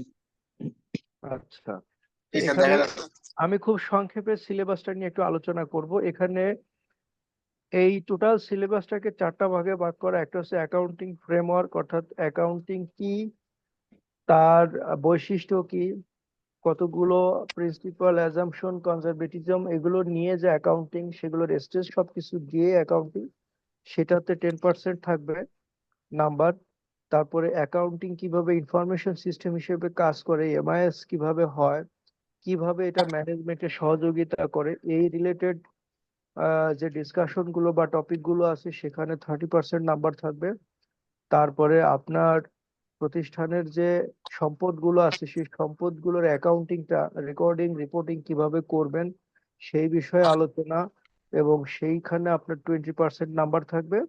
আর পরবর্তীতে আপনার সিঙ্গেল এন্ট্রি এন্টিটির জন্য যে অ্যাকাউন্টিংটা করতে হয়, অর্থাৎ একটা প্রতিষ্ঠানের আয় ব্যয়, হিসাব নিকাশ এবং ব্যালেন্স শিট তৈরি করা, এই সামগ্রিক কার্যক্রমের উপরে 40% নাম্বার এখানে দেওয়া আছে। আমরা যদি দেখি অ্যাকাউন্টিং ফ্রেমওয়ার্ক যেটা বলছে, সেই অ্যাকাউন্টিং ফ্রেমওয়ার্কের ভিতরে আছে অ্যাকাউন্টিং এবং তার কি এনভায়রনমেন্টটা কিভাবে, সেটা কনসেপচুয়াল ফ্রেমওয়ার্ক গুলো এখানে আছে। আমি ডিটেল ডিসকাশনের স্লাইড শোতে যাব। রেগুলেটরি ফ্রেমওয়ার্কটা কিভাবে আছে অ্যাকাউন্টিং এর, সেটা আমরা আলোচনা করব। অ্যাকাউন্টিং ইনফরমেশন সিস্টেমের আন্ডারে যেমন input stage, EMI double entry system কিভাবে হয়, ইভেন্ট এবং ট্রানজাকশনের ভিতরে পার্থক্য কি, কোনটা ট্রানজাকশন কোনটা ট্রানজাকশন না, কিভাবে জার্নাল এন্ট্রি হয়, কিভাবে স্পেশাল জার্নাল গুলো করতে হয়, পেটি ক্যাশ কি, এই বিষয়গুলো নিয়ে আমরা আলোচনা করব। অ্যাকাউন্টিং ইনফরমেশন সিস্টেমের প্রসেসিংটা কিভাবে হয়, চার্ট অফ অ্যাকাউন্ট থেকে শুরু করে ট্রায়াল ব্যালেন্স পর্যন্ত, সেটা আমরা আলোচনা করব। এরপরে কিছু অ্যাডজাস্টমেন্ট দিতে হয়, সেই অ্যাডজাস্টিং এন্ট্রি গুলো কিভাবে করতে হয় সেটা নিয়ে আমরা আলোচনা করব। এরপরে সেই অ্যাডজাস্টমেন্ট এন্ট্রি দেওয়ার পরে এটাকে কিভাবে আমরা ট্রায়াল ব্যালেন্স তৈরি করতে পারি 10 কলামের ওয়ার্কশিট সহ, সেই বিষয়গুলো নিয়ে আমরা আলোচনা করব। এরপরে যেটা আছে অ্যাকাউন্টিং ফর অ্যাসেট, অর্থাৎ একটা প্রতিষ্ঠানে ইনভেন্টরি, রিসিভেবল এবং বিভিন্ন রকমের ব্যাংক স্টেটমেন্ট, সেগুলো কিভাবে আমি রিপোর্ট করব, রেকর্ড করব, রিকনসিল করব, সেই বিষয়গুলো নিয়ে এখানে আলোচনা আছে। তারপরে আমার লং টার্ম যে অ্যাসেট, অর্থাৎ যে নন কারেন্ট অ্যাসেট যেগুলো বলি আমরা, প্রপার্টি, প্লান্ট, ইকুইপমেন্ট, সেগুলো কিভাবে আমি রেকর্ড এবং রিপোর্ট করব, সেটা নিয়ে আমরা আলোচনা করব। এরপরে একটা প্রতিষ্ঠানের ধরন অনুযায়ী অ্যাকাউন্টিং সিস্টেমটা ভিন্ন ভিন্ন হবে, সেটা নিয়ে আমরা আলোচনা করব। এট দ্য সেম টাইম সেটা ফাইন্যান্সিয়াল স্টেটমেন্ট কিভাবে তৈরি করতে হয়, এইটা আমরা দেখার চেষ্টা করব। আমরা মূলত, আমি জানি না ইনস্টিটিউট কি প্রস্তুতি নিয়েছে বা কিভাবে কি করবে, রোজার ভিতরে ক্লাস করাবে কিনা, করালে সেটা টাইমিং কি হবে, সেটা আমি অনুরোধ করব আপনারা যারা আছেন তারা একটু ওনাদের সঙ্গে আলোচনা করেন যে এটা কিভাবে হবে। আমার যে একটা ম্যাপিং আমি রেখেছি, এটা প্রাইমারি, কারণ এটা রোজার ভিতরে ক্লাস কিভাবে হবে সেটা সেই অনুযায়ী কিন্তু এটা মডিফাই হবে। এটা দেখতে পাচ্ছেন এই শেয়ারিংটা? Yes sir. Yes, sir, এখানে দেখা যাচ্ছে। এখানে আমার এই 30টা ক্লাসের ম্যাপিং আমি করে রেখেছি, একদম ডেট অনুযায়ী কোন ডেটে কোনটা আলোচনা হবে। হ্যাঁ, সেভাবে আমি এখানে ম্যাপিংটা করে রেখেছি। এখন রোজার ভিতরে ক্লাস যদি না হয় তাহলে এটা একটু চেঞ্জ হবে, সেটা আপনারাও কথা বলেন। আপনারা যদি রোজার ভিতরে ক্লাস করতে চান তাহলে কিন্তু ক্লাসটা হবে দুপুর বেলায়, অর্থাৎ 4টা থেকে 5:30 এরকম সময়, বা 4:30 থেকে 6টা। কিন্তু সেটা আসলে কতটুকু কনভিনিয়েন্ট হবে, সন্ধ্যার পরে কোনো ক্লাস আমি করাতে পারবো না। তো সেটা আপনারা একটু আলো, অথবা রোজার ভিতরে শুধুমাত্র শুক্র শনি 2 দিন আমরা ক্লাস করতে পারি, সেটাও আপনারা চিন্তা করতে পারেন। এটা আপনারা আইসিএমই অথরিটির সঙ্গে ক্লাস সেকশনে একটু কথা বলবেন, একজন representative. At the same time আমিও কথা বলবো, এটা আমরা আলাপ আলোচনা করে ঠিক করবো, এটা নিয়ে তর্ক বিতর্কের কিছু নেই। তো সেই অনুযায়ী এই শিডিউলটা, এই 30টা ক্লাসের যে শিডিউল আমি করেছি, কোন ক্লাসে কি নিয়ে আলোচনা হবে সেটা একটু মডিফাই করব, মডিফাই করে আমি এটা আপনাদের মাঝে দিয়ে দিব আর কি। ঠিক আছে? স্যার বই তাহলে কোন বইগুলো কিনবো স্যার? এই তো আপনি আবার এই শুরুতে বইতে চলে গেলেন, আগে আলোচনা শুনেন তারপরে বই।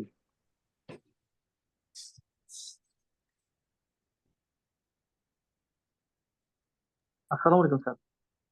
হ্যাঁ, ওয়ালাইকুম আসসালাম।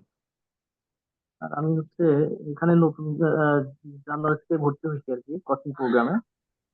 তো এখানে স্যার হচ্ছে আমি তো কোচিং প্রোগ্রামে ক্লাস করা লাগে, আমি তো স্যার ক্লাস করতে পারতেছি না যেহেতু আমি একটা জব করি। আমি আপনি কি হচ্ছে করেসপন্ডেন্স কোর্সে ভর্তি হয়েছেন না কোচিং ক্লাসে ভর্তি হয়েছেন? কোচিং এ ভর্তি হয়েছি। কোচিং এ ভর্তি হলে যে অনলাইনে ক্লাস করতে তো কোনো সমস্যা নেই আপনার। অনলাইনে ক্লাস করতে পারবো কিন্তু ওই ফিজিক্যাল তো ক্লাস করতে পারবো, এতে কি কোনো প্রবলেম হবে স্যার? আর আমি কোচিং যে ক্লাস করতেছি অনলাইনে, এর অ্যাটেন্ডেন্সটা কি দেওয়া কি জরুরি না কিভাবে কি দিব এটা? আমি ভাই এই এই সিস্টেমটা ওদের কাছ থেকে একটু আলোচনা করে জেনে নিন।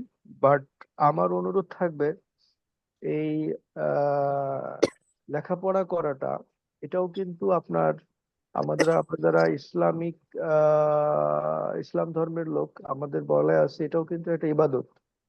সুতরাং আমি বলবো জ্ঞান থাকতে কোনো অনৈতিক পদ্ধতি অবলম্বন করবেন না, সেটা শুধু লেখাপড়ার ক্ষেত্রে না, জীবনের শুরু থেকে শেষ পর্যন্ত।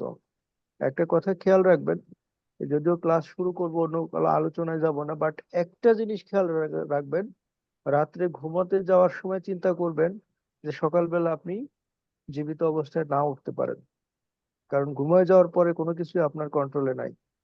যে কারণে বলা হয় যে চোখ খুললে সকাল, না খুললে পরকাল। এটা যদি আপনি মাথায় রাখেন তাহলে জীবনে কখনো পারতপক্ষে অন্যায় কাজ করবেন না।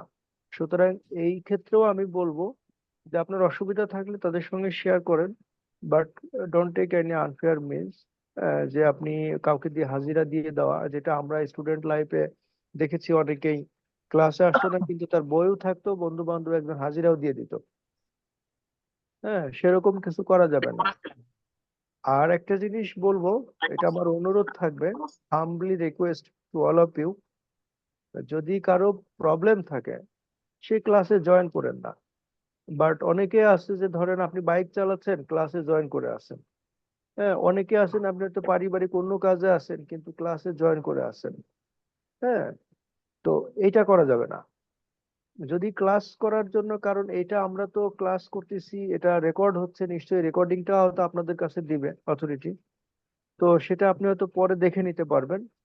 তো কিন্তু আপনি যদি কনসেন্ট্রেশন না দিতে পারেন পুরো ক্লাসে, তাহলে আমার অনুরোধ থাকবে ক্লাসে জয়েন করবেন না। এটা আপনি আপনার মতো করে শিখে নিতে পারবেন, বাট আপনি যদি কনসেন্ট্রেশন না দিয়ে শুধুমাত্র জয়েন করার উদ্দেশ্যে জয়েন করেন, তাহলে কিন্তু you are cheating with us, সেটাও কিন্তু আসলে একটা অপরাধের পর্যায়ে পড়ে। তো সেই বিষয়গুলো খেয়াল করবেন। Let's start. আমি অনলাইনে ক্লাস স্যার কুমিল্লাতে তো ক্লাস হচ্ছে না, তাহলে স্যার আমাদের হাজিরাটা কিভাবে দিব? এটা একটু অথরিটির সাথে কথা বলেন ভাইয়া। আমি তো আসলে আমার ক্লাসটা, যারা এখানে অনলাইনে আছেন আপনাদের তো কারো সমস্যা নাই এই ক্লাসে? স্যার না স্যার, অনলাইনে ক্লাস না স্যার, নো স্যার। এখন বাকি ক্লাস সেকশনে ওদের সঙ্গে আলোচনা করে আপনারা আপনাদের সমস্যাটা সমাধান করে নিয়েন, ঠিক আছে? ওকে তো আমরা শুরু করি। বিসমিল্লাহির রহমানির রহিম। আমাদের প্রথম ক্লাসই এটা, ফান্ডামেন্টাল অফ ফাইন্যান্সিয়াল অ্যাকাউন্টিং এর। এটা কোর্সের কোড হলো FR111।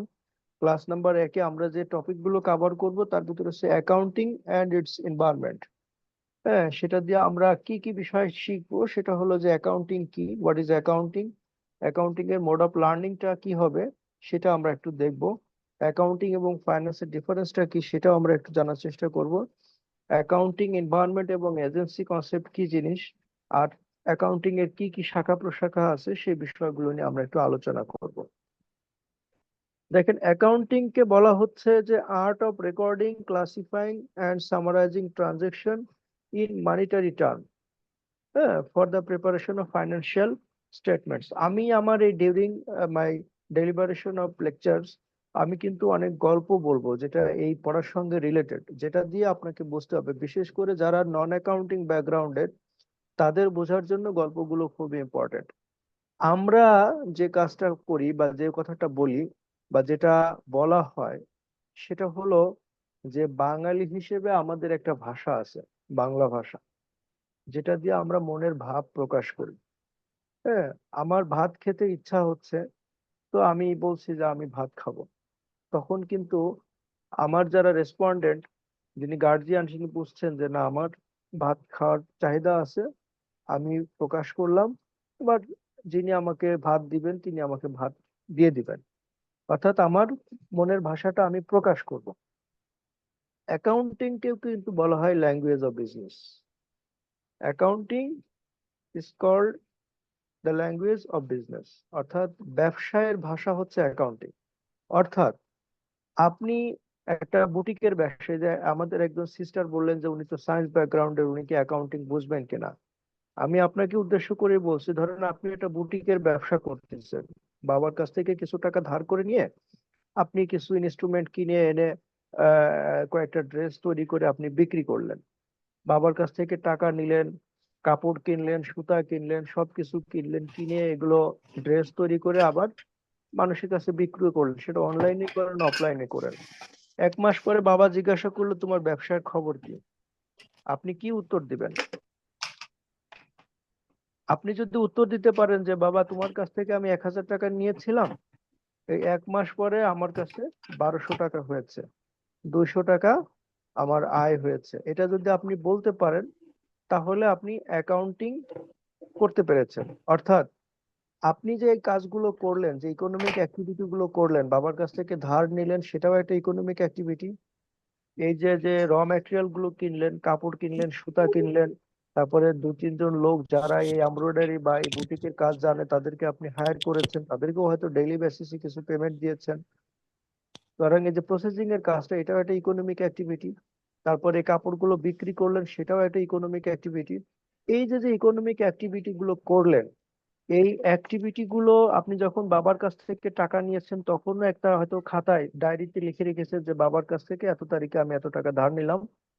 এরপর হয়তো ডায়েরিতে আপনি ক্রোনোলজিক্যালি লিখতেছিলেন যে আমি এত তারিখে কাপড় কিনছি এত গজ এত টাকা, এত তারিখে সুতা কিনেছি এত টাকা, এত তারিখে XYZ তাদেরকে আমি সেলাই বাবদ দিয়েছি এত টাকা, এরপরে এত তারিখে এতগুলো শার্ট বা এতগুলো জামা বা এতগুলো সালোয়ার আমি বিক্রি করেছি এত টাকা। এই যে যে ঘটনাগুলো, এই যে যে ইভেন্ট গুলা, এই যে যে লেনদেন গুলা, এগুলোকে বলা হচ্ছে ইকোনমিক অ্যাক্টিভিটি।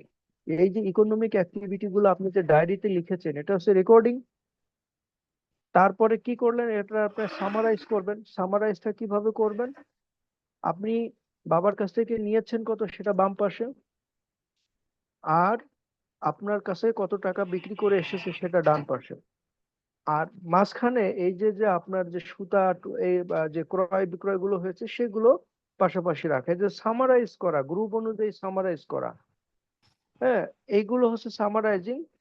করার পরেই কিন্তু আপনি জানতে পারলেন যে আসলে what actually result your activities, যে আপনি দিন শেষে আসলে এই যে যে কাজগুলো করলেন, এই ইকোনমিক অ্যাক্টিভিটি গুলো কি ফলাফল দিল। এখন এটা যদি আপনি রেকর্ডিং, রিপোর্টিং এবং সামারাইজিং না করতেন, তাহলে কিন্তু আপনি বলতে পারতেন না মাস শেষে বা দিন শেষে যে আপনার এই ব্যবসা, এই বুটিকের ব্যবসা কি ফলাফল দিচ্ছে। এই যে আপনি ডায়েরিতে লিখলেন যে আপনি বাবার কাছ থেকে 10 টাকা নিয়েছেন, এটাও কিন্তু ল্যাঙ্গুয়েজ অফ বিজনেস, অর্থাৎ ব্যবসায়ের ভাষাটা আপনি লিখলেন যে 10 টাকা ধার করেছি।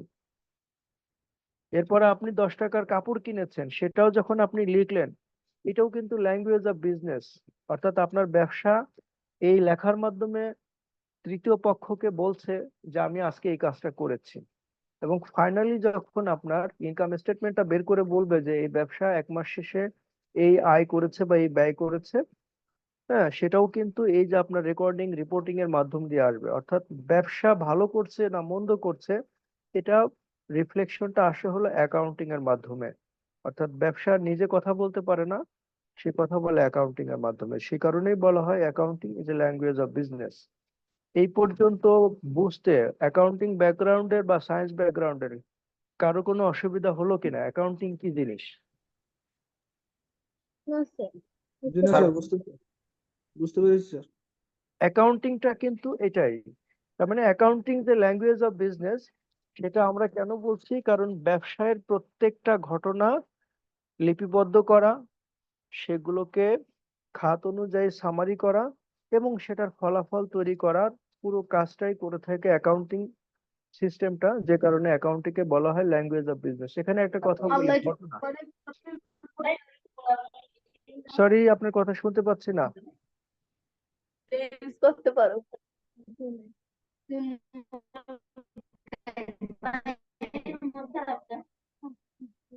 আমি স্পষ্টভাবে শুনতে পাচ্ছি না আপনার না, কথা। আমার মন খারাপ হবে।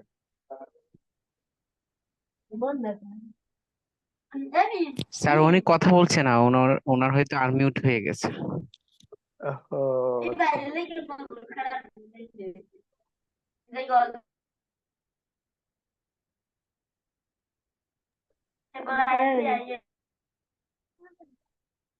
আচ্ছা,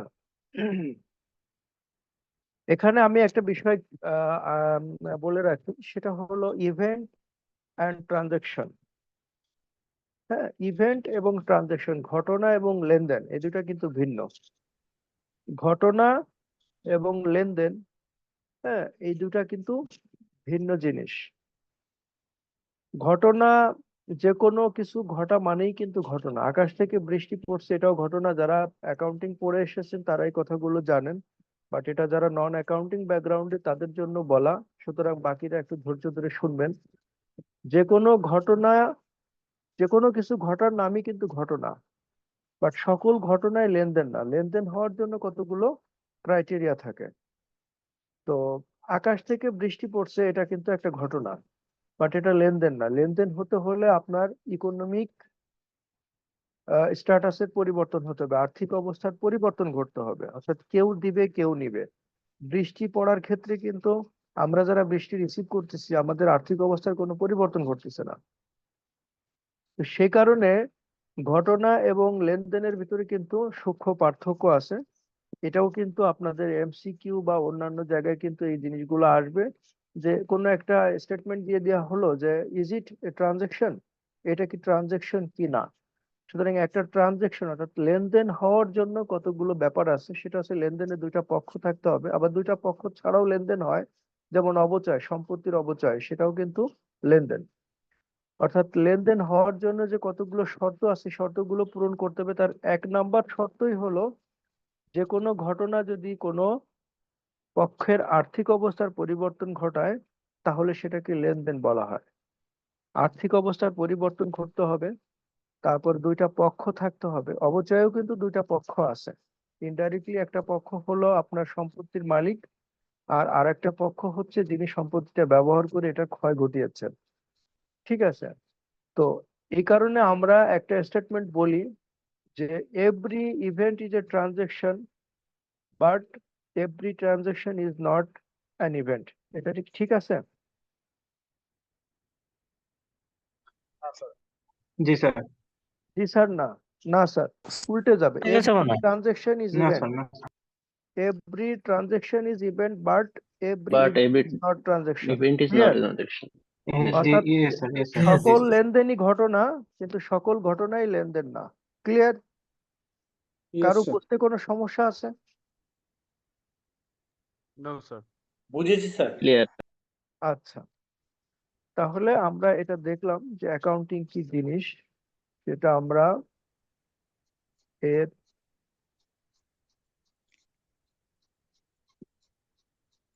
এখানে অ্যাকাউন্টিং এর অনেকগুলো ডেফিনেশন দেওয়া আছে। হ্যাঁ, সেই ডেফিনেশন গুলো আপনারা দেখে নেবেন।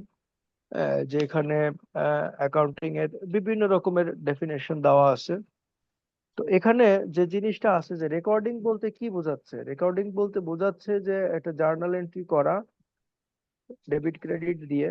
অর্থাৎ ওই যে আমি যেটা বললাম যে আপনি ডায়েরিতে অ্যাকাউন্ট লিখছেন, কিন্তু এই ডায়েরিতে লেখাটাও কিন্তু আপনার অ্যাকাউন্টিং এর থিওরি ফলো করে লিখতে হবে। যখন আপনি থিওরিটা জানবেন, সেটা আমরা আসবো সামনে। ক্লাসিফাই করা, ক্লাসিফিকেশনের বিষয়টা আমি যদি একটু বলি, ধরেন একটা বাড়িতে, আমরা কম বেশি সবাই গ্রামের থেকে এসেছি, সুতরাং আমরা যদি গ্রামের বাড়ির আঙ্গিনার বিষয়টা একটু খেয়াল করি। এখন অবশ্য নাই, এখন তো গ্রামে ম্যাক্সিমাম বাড়িতেই দালান কোঠা উঠে গেছে। আগে আমরা দেখেছি যে বাড়ির আপনার আঙ্গিনার একটা কোনায় হাঁসের আহ, আহ, ঘর থাকতো, মুরগির ঘর থাকতো, পাশাপাশি থাকতো। তো ধর, খেয়াল করেন যে সকালবেলায় কি করতো, আমাদের মা খালারা যারা ছিলেন ওনারা সকালবেলায় কিন্তু হাঁসের ঘরের দরজাটা, মুরগির ঘরের দরজাটা উভয়টাই খুলে দিতেন। খুলে দেওয়ার পরে হাঁস মুরগি সবগুলো কিন্তু উঠানে চলে আসলো। উঠানে আপনি ধান ছিটিয়ে দিলেন বা ভাত ছিটিয়ে দিলেন, সবাই খেলো। তো এই যে যে আপনি সবাইকে ছেড়ে দিলেন, হাঁস মুরগি সব একসঙ্গে খাচ্ছে, এগুলো হলো লেনদেন। হাঁস মুরগি যা কিছু আছে এগুলো হচ্ছে আপনার লেনদেন। হ্যাঁ, এগুলো সবই আপনার ইকোনমিক অ্যাক্টিভিটির পার্ট। এরপরে কি হয় দেখেন, দিন শেষে কিন্তু হাঁসের ঘরে হাঁস যাচ্ছে, মুরগির ঘরে মুরগি যাচ্ছে। অটোমেটিক্যালি আপনি কি হাঁস মুরগি একসঙ্গে রাখতেছেন? রাখতেছেন না কিন্তু। হাঁসের ঘরে হাঁস যাচ্ছে, মুরগির ঘরে মুরগি যাচ্ছে। আপনার ব্যবসায় অনেক ধরনের লেনদেন থাকবে। কেউ টাকা দিবে, কেউ টাকা নিবে, কেউ ডোনেশন দিবে, কেউ ধার নিবে, বিভিন্ন রকমের লেনদেন হবে। মাস শেষে কিন্তু আপনাকে লেনদেনের ধরন অনুযায়ী কিন্তু আলাদা করে ফেলতে হবে। যেমন হাঁসের ধরন অনুযায়ী হাঁস, মুরগির ধরন অনুযায়ী মুরগি, ঠিক ওই রকমের আপনার ইকোনমিক অ্যাক্টিভিটিস, একাধিক প্রকারের ইকোনমিক অ্যাক্টিভিটিস থাকবে। ইকোনমিক অ্যাক্টিভিটিজ এর ধরন অনুযায়ী এগুলোকে আলাদা করতে হবে। কিরকম? ধরেন মাসের 1 তারিখে ক্রয় করেছেন 10 টাকা, আবার 5 তারিখে ক্রয় করেছেন 15 টাকা, আবার 15 তারিখে ক্রয় করেছেন 20 টাকা, এর মাঝখানে আবার 2 তারিখে বিক্রয় করেছেন, আবার 3 তারিখে ধার দিয়েছেন, এরকমের 1 থেকে 30 তারিখের ডেট পর্যন্ত অনেকগুলো লেনদেন করেছেন। আপনাকে কি করতে হবে? মাস শেষে সমজাতীয় লেনদেনগুলোকে এক জায়গায় করতে হবে।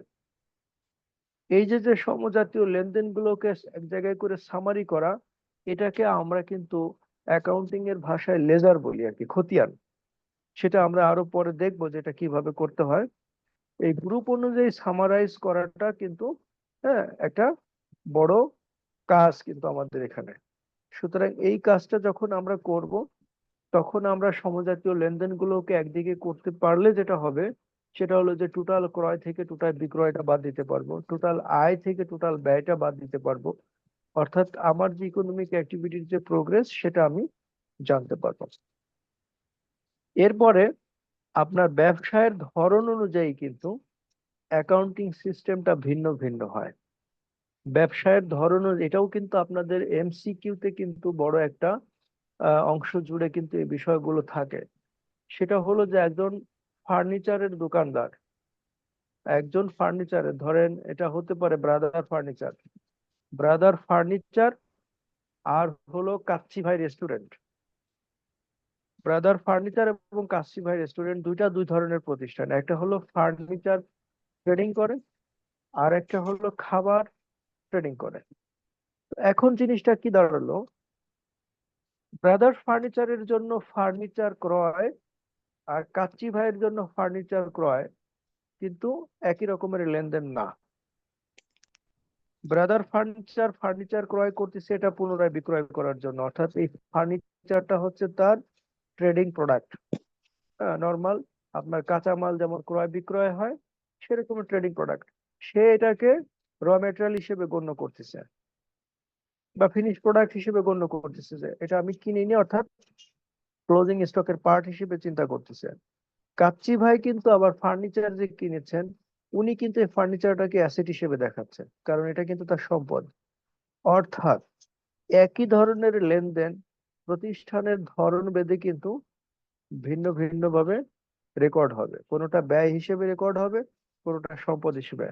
ব্রাদার ফার্নিচার কিন্তু ফার্নিচার ক্রয়টাকে ব্যয় হিসেবে দেখাচ্ছে, অর্থাৎ কস্ট অফ গুডস সোল্ড এর অংশ হিসেবে দেখাচ্ছে, পারচেস হিসেবে। At the same time kacchi ভাই কিন্তু আবার এই ফার্নিচারটাকে তার অ্যাসেট হিসেবে দেখাচ্ছে। সুতরাং বিজনেসের ধরন অনুযায়ী কিন্তু লেনদেন বা ঘটনা যেটাই আপনারা বলেন বা ইকোনমিক অ্যাক্টিভিটি যেটাই বলেন সেটার কিন্তু ট্রিটমেন্টটা ভিন্ন। এখানে কারো কোনো কোশ্চেন আছে? স্যার ওই না স্যার, কাচ্চি ভাই যে গুডস গুলা কিনলো সেটাও তো স্যার খরচ করেই ব্যয় করেই কিনেছিল। কাচ্চি ভাইয়ের জন্য আপনার এই যে চাল কেনা, ডাল কেনা বা তার যে ব্যবসা, তার ব্যবসা হলো খাবার তৈরি করে বিক্রি করা, অর্থাৎ খাবার তৈরি করার সঙ্গে রিলেটেড যত আয় ব্যয় সেটা হচ্ছে আয় ব্যয়। কিন্তু এই চেয়ার টেবিল কিন্তু তার সম্পদ। একটা সম্পদের ডেফিনেশন হলো যেটা আপনাকে 1 বছর বা তার অধিক সময়ে আপনাকে ইকোনমিক বেনিফিট দিবে। তো ও তো চেয়ার কিনেছে পুনরায় বিক্রয় করার জন্য না, কাচ্চি ভাই ও তো চেয়ার কিনেছে তার অ্যাসেট হিসেবে। ইউজ করার জন্য। হ্যাঁ, অ্যাসেট হিসেবে কিনেছে, এবং দিন শেষে সে যখন তার এই ব্যবসাটা বিক্রি করে দিবে তখন কিন্তু চেয়ার টেবিল সহ বিক্রি করবে। হ্যাঁ। আর ব্রাদার্স ফার্নিচার যে সে কিন্তু এই চেয়ার টেবিল কিনতেছে আবার বিক্রি করার জন্য, অর্থাৎ দিন শেষে তার কাছে কোনো চেয়ার টেবিল থাকবে না, সে একটা কিনতেছে একটা বিক্রি করতেছে, মানে ওর পণ্যটাই হচ্ছে চেয়ার টেবিল। আর এর হচ্ছে চেয়ার টেবিল হচ্ছে অ্যাসেট, এর পণ্য হলো আপনার এই যে আপনার খাবারের পণ্য সামগ্রী ক্রয় বিক্রয়।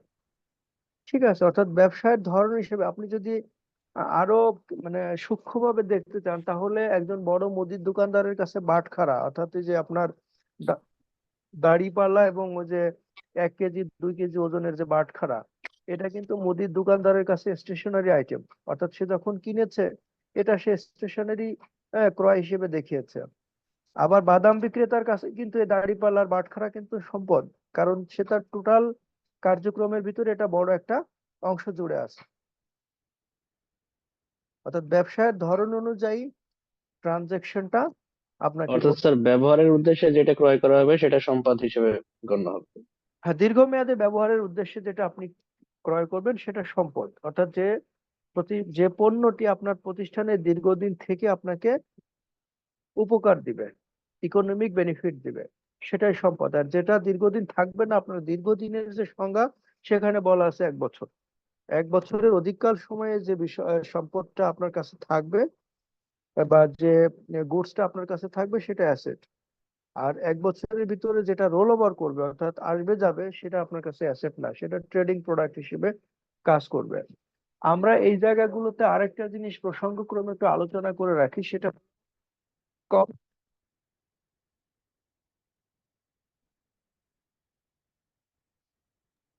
শুনতে পাচ্ছি না। শোনা যাচ্ছে না স্যার? শোনা যাচ্ছে না স্যার। আমি তো আনমিউট না, আমার কথা শুনতে পান? এখন এখন শুনতেছি শোনা স্যার, যাচ্ছে এখন শুনতে একটু আগে শুনতে পাইনি। হ্যাঁ, আমি বলছি যে এখানে প্রসঙ্গক্রমে কস্ট, এক্সপেন্স এবং লস, এই 3টা বিষয় সম্পর্কে আপনাদের একটু ধারণা থাকতে হবে। সেটা হলো যে ধরেন আপনি ডিমের ব্যবসা করবেন। আপনি 1 ডজন ডিম কিনে নিয়ে এসেছেন, 12টা ডিম কিনে নিয়ে এসেছেন 1 টাকা করে, 12 টাকা দিয়ে। তো এই 12 টাকা দিয়ে যে ডিমটা আপনি কিনলেন, 12টা ডিম কিনলেন, এই যে 12 টাকা আপনি ব্যয় করেছেন সম্পদ অর্জন করতে, এটা হলো কস্ট। অর্থাৎ কস্ট হলো কোনো সম্পদ অর্জন করার বিপরীতে যে ব্যয় করতে হয় সেটা, 12 টাকা আপনার কস্ট। এখন এই 12টা ডিমের ভিতরে 6টা ডিম আপনি 2 টাকা করে বিক্রি করেছেন। তাহলে যে 6টা ডিম আপনি বিক্রি করলেন, এই 6টা ডিমের যে কস্ট ছিল কত টাকা? 6টা ডিমের কস্ট কত?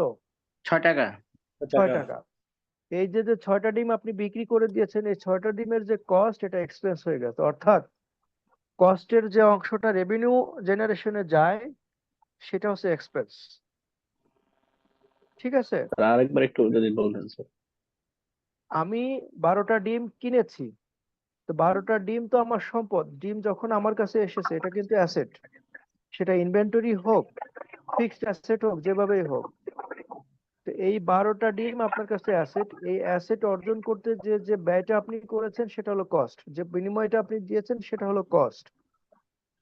এই 12টা ডিমের ভিতরে 6টা ডিম যখন আপনি বিক্রি করবেন, অর্থাৎ কস্টের যে অংশ আয়ে রূপান্তরিত হবে, রেভিনিউ জেনারেশনে যাবে, সেই অংশটাকে বলা হয় এক্সপেন্স। ক্লিয়ার? জি স্যার। সেক্ষেত্রে স্যার 6 টাকা এক্সপেন্স। 6 টাকা আপনার এক্সপেন্স হয়ে গেল। আপনি 12 টাকা হয়তো বিক্রি করেছেন, তার মানে 12 টাকা রেভিনিউ আসলো, 6 টাকা এক্সপেন্স হলো, নেট ইনকাম 6 টাকা। আপনার হাতে থাকলো কয়টা? আরো 6টা ডিম থাকলো না হাতে 6 টাকার, তাই না? জি এই 6 টাকা ডিম যদি আপনার হাতে দিন শেষে থেকে যায়, তাহলে এটা ক্লোজিং স্টক হিসেবে, অ্যাসেট হিসেবে ব্যালেন্স শিটে যাবে। অর্থাৎ কস্টের যে অংশটা বিক্রয়ে যাবে না, অর্থাৎ আয়ে না যে আপনার হাতে থাকবে, সেটা সম্পদ হিসেবে দিন শেষে গণ্য হবে, ইনভেন্টরি। বাট যদি 2টা ডিম ভেঙে নষ্ট হয়ে যায়, কস্টের যে অংশটা রেভিনিউ জেনারেশনে যাবে না, সম্পদ হিসেবেও থাকবে না, নষ্ট হয়ে যাবে, সেটা হলো লস। ক্লিয়ার? জি স্যার। জি আশা করি ভবিষ্যতে কস্ট, এক্সপেন্স এবং লস নিয়ে আর কারো কোনো কোশ্চেন থাকবে না।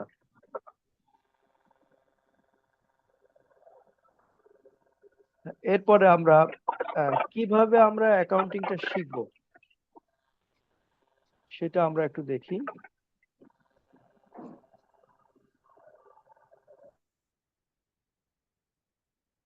এখানে বলা আছে এরকম যে আপনি হাউ টু, মানে মোড অফ লার্নিং অ্যাকাউন্টিং, বলছে I tried my best to teach accounting in simple way, this is only a beginning, you have to practise a lot to learn. Exactly what I said at the very beginning of my speech, যে আপনাকে কিন্তু practice করতে হবে। The simple way to learn accounting কিভাবে করবেন? Do not go for advance level, মানে আপনি বই কিনে আগেই অ্যাডভান্স লেভেলে যাইতে পারবেন না। অ্যাডভান্স লেভেলে গেলে আপনি পাজলড হয়ে যাবেন, পরে আপনি পড়ালেখা আর করতে পারবেন না। আমাদের অনেকেরই অভ্যাস আছে, ধরেন সাহিত্য বা উপন্যাসের বই পড়তে গেলে প্রথমে 1 পাতা আর লাস্টের 1 পাতা পড়ে আগে বুঝে নি যে বইয়ের ভিতরে কি আছে, পড়বো কি পড়বো না। হ্যাঁ, পরে দেখা যায় যে ইন্টারেস্ট হারিয়ে ফেলি, তা হবে না। Start with +1 accounting book in case of people in India and pre-university book in case of other countries. হ্যাঁ, এটা একজন ইন্ডিয়ান লিসেনারের বক্তব্য যে আপনি বাংলাদেশের কনটেক্সটে আপনি একদম বেসিক অ্যাকাউন্টিং দিয়ে শুরু করবেন এবং সেখান থেকে আপনি প্রিলিমিনারি আপনি দেখবেন যে বেসিক অ্যাকাউন্টিং এর বইয়ে কিন্তু আপনার সেলফ এক্সারসাইজ দেওয়া আছে। অ্যাকাউন্টিং পড়ার নিয়ম হলো আপনি থিওরি পড়বেন, প্রায় এক্সারসাইজে যাবেন, আবার থিওরিতে ব্যাক করবেন। তাহলে আপনার অর্থাৎ আপনি একটা অঙ্ক সেলফ এক্সারসাইজের যে অঙ্কটা আছে সেই অঙ্কটা করার আগে আপনি আগে থিওরিটা পড়ে নেবেন যে ওই বিষয়ে কি বলতে চাচ্ছে, এরপরে আপনি অঙ্কে যাবেন।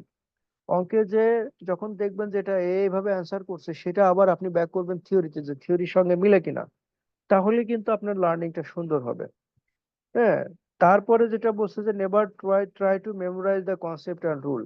কনসেপ্ট এবং রুল কখনো মুখস্থ করতে যাবেন না, তাইলে আপনি ভুলে যাবেন। হ্যাঁ, try to understand and apply the concept and rule, মানে আপনি বোঝার চেষ্টা করেন এবং সেটা আপনার প্র্যাকটিক্যাল লাইফে আপনি অ্যাপ্লাই করেন। অ্যাকাউন্টিং নাই কোথায়, from cradle to the grave, accounting is everywhere. আপনি যদি পার্সোনাল লাইফে অ্যাকাউন্টেন্ট না হতে পারেন, দোজ হু আর জেন্টলম্যান তাদের পকেট খালি হয়ে যাবে, দোজ হু আর লেডিস হ্যাঁ তারা দিনে দিনে রিচ হতে থাকবে। হ্যাঁ, সুতরাং অ্যাকাউন্টিংটা পার্সোনাল লাইফেও কিন্তু আপনাকে ফলো করতে হবে। তারপরে যেটা বলছে যে দেয়ার আর এরিয়াজ লাইক ডেপ্রিসিয়েশন, প্রভিশন, অ্যামortization, মানে বলছে যে কিছু হার্ড এরিয়া আছে যে জিনিসগুলো আসলে শুরুতে আপনি বুঝবেন না, এটা আপনি পরে যান। হ্যাঁ, কিন্তু আপনি আগে বেসিক জিনিসগুলো অ্যাপ্রিহেন্ড করেন এবং সেখান থেকে আপনার প্রবলেমগুলো বের করে জানার চেষ্টা করেন, তখন সবকিছু ইজি হয়ে যাবে।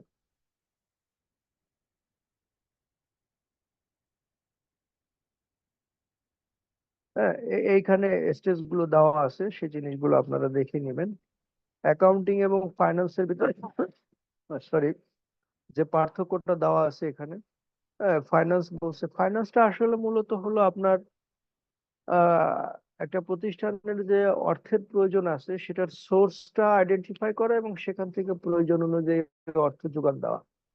আর অ্যাকাউন্টিং এর কাজ হলো ওই যে যে অর্থটা আনলো সেটাকে রেকর্ড করা এবং সেটা হয়তো ফাইনালি রিপোর্ট করা। আর ফাইন্যান্স মূলত হচ্ছে ইনভেস্টমেন্ট ডিসিশন ওরিয়েন্টেড, আর অ্যাকাউন্টিংটা হলো মানিটারি টার্মে এটাকে রিপ্রেজেন্ট করা, যেটা শুরুতে বলেছি ল্যাঙ্গুয়েজ অফ বিজনেস। আপনি যে ফাইন্যান্সিং করলেন অর্থাৎ টাকা ধার নিলেন, কোথাও ইনভেস্ট করলেন, এটার ফলাফল কি হলো এটা অ্যাকাউন্টিং বলে দিবে। ফাইন্যান্সিং ডিসিশন নেওয়ার জন্যই ফাইন্যান্স, আর রেকর্ডিং, ক্লাসিফাইং এবং সামারাইজ ট্রানজাকশনের জন্য হচ্ছে অ্যাকাউন্টিং। হ্যাঁ, ফিউচারিস্টিক এর ক্ষেত্রে হচ্ছে ফাইন্যান্স কিন্তু ফিউচারিস্টিক, আর অ্যাকাউন্টিং হলো কি পোস্টমর্টম আর কি। অ্যাকাউন্টিং কিন্তু একটা পিরিয়ড এন্ডে যে করতে হয়, অর্থাৎ সারা মাস ধরে আপনি যা করলেন এটা মাস শেষে যে এটা রেকর্ড, জার্নাল, সামারি এবং ট্রায়াল ব্যালেন্স এবং ফাইন্যান্সিয়াল স্টেটমেন্ট তৈরি করা। এটা হলো আমরা বলি অ্যাকাউন্টিংটাকে বলি হচ্ছে পোস্টমর্টেম আর কি। ফাইন্যান্স কিন্তু আপনাকে অ্যানালাইসিস অর্থাৎ ফরকাস্টিং করে কিন্তু কাজ করতে হয়। অর্থাৎ আপনার আগামী মাসে কত টাকা ওয়ার্কিং ক্যাপিটাল লাগবে এটা কিন্তু আপনাকে কি করতে হবে, ফরকাস্টিং করতে হবে এবং সেই অনুযায়ী টাকা আপনি কিভাবে যোগান দিবেন, এই যে যে পুরো প্রক্রিয়াটা সেটা হলো ফাইন্যান্সের কাজ। আর অ্যাকাউন্টস এর কাজ হলো মাস শেষে যে এই মাসে আপনি কত টাকা আনলেন, কোথায় খরচ করলেন এবং সেটার রেজাল্ট কি আসলো, সেটা হলো অ্যাকাউন্টস এর কাজ। ফাইন্যান্স ক্যালকুলেশন করে হলো আপনার কস্ট অফ ক্যাপিটাল, আর অ্যাকাউন্টস এর কাজ হলো হিস্টোরিক্যাল ডাটাগুলো আপনাকে দেওয়া, যে আপনি লাস্ট মান্থে কি করলেন, গত বছরের লাস্ট মান্থে এই সময় কি করেছিলেন, এই বিষয়গুলো আর কি। ফাইন্যান্স ডিল করে ক্যাশ ফ্লো এবং ফান্ড ফ্লো নিয়ে, আর অ্যাকাউন্টস ডিল করে হলো কমপ্লায়েন্স উইথ স্ট্যাচুটরি ম্যাটার, যেমন আপনার কোম্পানি জ্যাক, income tax, sales tax, VAT, এইগুলো নিয়ে আর কি। তো এটা কেউ কিছু বলছেন প্লিজ?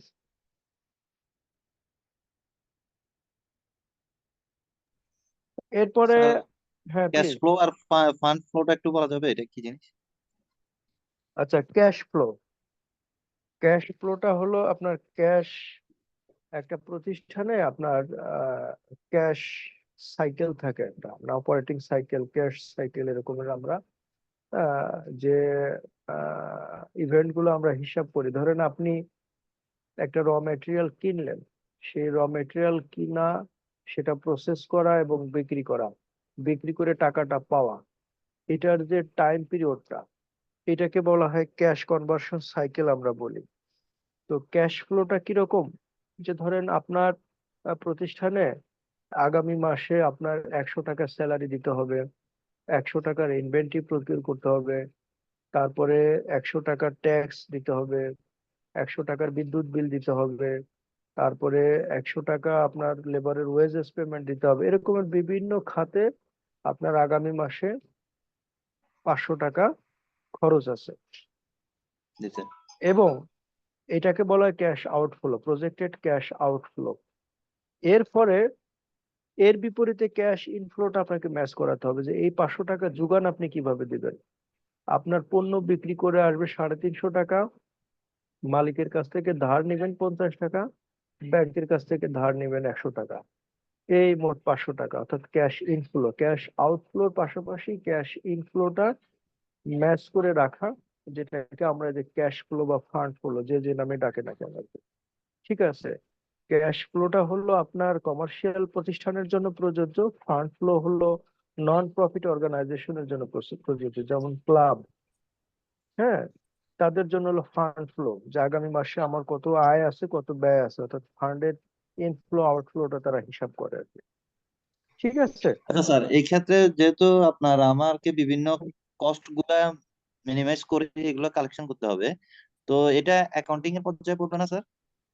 না, এই কাজটাই তো আপনার ট্রেজারি ডিপার্টমেন্ট, হ্যাঁ, আলাদা ফাইন্যান্স ডিপার্টমেন্টই থাকে। ধরেন ছোট প্রতিষ্ঠানে যিনি অ্যাকাউন্টেন্ট তিনি ফাইন্যান্সের লোক, ওটা আলাদা করা যায় না। বাট বড় প্রতিষ্ঠানে আপনার ফাইন্যান্স ডিপার্টমেন্ট, তার বাইরে তার সাথে আবার ওই ফাইন্যান্স ডিপার্টমেন্ট আবার দুইটা ভাগ আছে, একটা ট্রেজারি আর একটা হচ্ছে ইনভেস্টমেন্ট। এই ট্রেজারি ডিপার্টমেন্টের কাজ হলো এই টাকা আয় ব্যয়টা ম্যাচ করে ফান্ডটা রেডি রাখা। ঠিক আছে। আচ্ছা, জি স্যার। তাহলে কি স্যার কমার্স স্যার, কি হচ্ছে, কমার্শিয়াল ডিপার্টমেন্ট কি স্যার ফাইন্যান্সের মধ্যে পড়ে? কমার্শিয়াল ডিপার্টমেন্ট তো আপনার পণ্য ক্রয় বিক্রয়ের সঙ্গে related, so far as I know.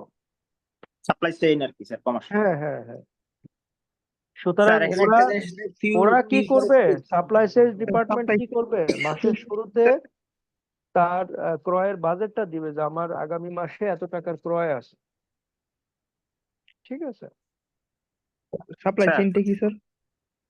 Supply chain, এটা তো ঢুকে গেলাম আবার আর একদিকে। সাপ্লাই চেন হলো, আমি যদি এক কথায় বলি, আপনার সম্ভাব্য ব্যবহারযোগ্য ইনপুট, যেটা ইনপুট বা আপনাকে এটাকে উপকরণ, সম্ভাব্য ব্যবহারযোগ্য উপকরণ ক্রয়ের সোর্স আইডেন্টিফিকেশন থেকে শুরু করে তাদের সঙ্গে নেগোসিয়েশন করা, ক্রয় কার্য সম্পন্ন করা, ক্রয়কৃত মাল স্টোরেজ করা, স্টোরের পরে উক্ত মালামাল সঠিকভাবে ব্যবহার হচ্ছে কিনা সেটা তদারকি করা পর্যন্ত কাজ হলো সাপ্লাই চেইন ডিপার্টমেন্টের কাজ।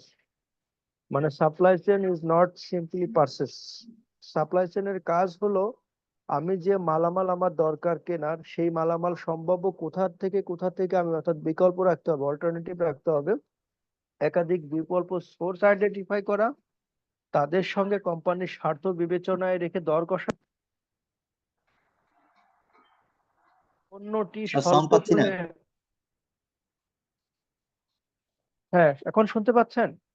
জি স্যার, এখন শুনতেছি, একটু হ্যাঁ, রিপিট করলে স্যার ভালো। সাপ্লাই চেইনের ফাংশন হলো আমার প্রতিষ্ঠানের প্রয়োজনীয় উপকরণগুলো ক্রয়ের সম্ভাব্য সোর্স গুলো আইডেন্টিফাই করা, অর্থাৎ সোর্সিং, অর্থাৎ কোথা থেকে আমি কিনতে পারবো, সেই একাধিক অল্টারনেটিভ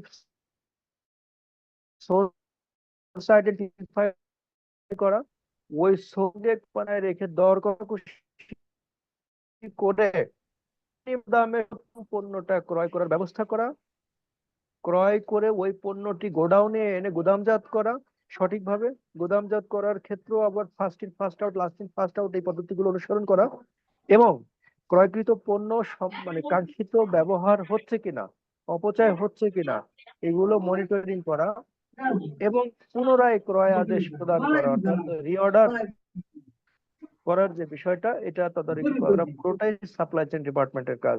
তো এক্ষেত্রে তো স্যার এই কাজগুলো তো যারা প্রকিউরমেন্টে আছে তারাও সেম কাজগুলাই করে থাকে। প্রকিউরমেন্ট মানে কিন্তু সাপ্লাই চেইন না। প্রকিউরমেন্টে যারা আছেন উনি শুধু প্রকিউর করতেছেন, তারপরে দেখবেন যে আবার স্টোর ডিপার্টমেন্ট আলাদা। ঠিক আছে, জি স্যার।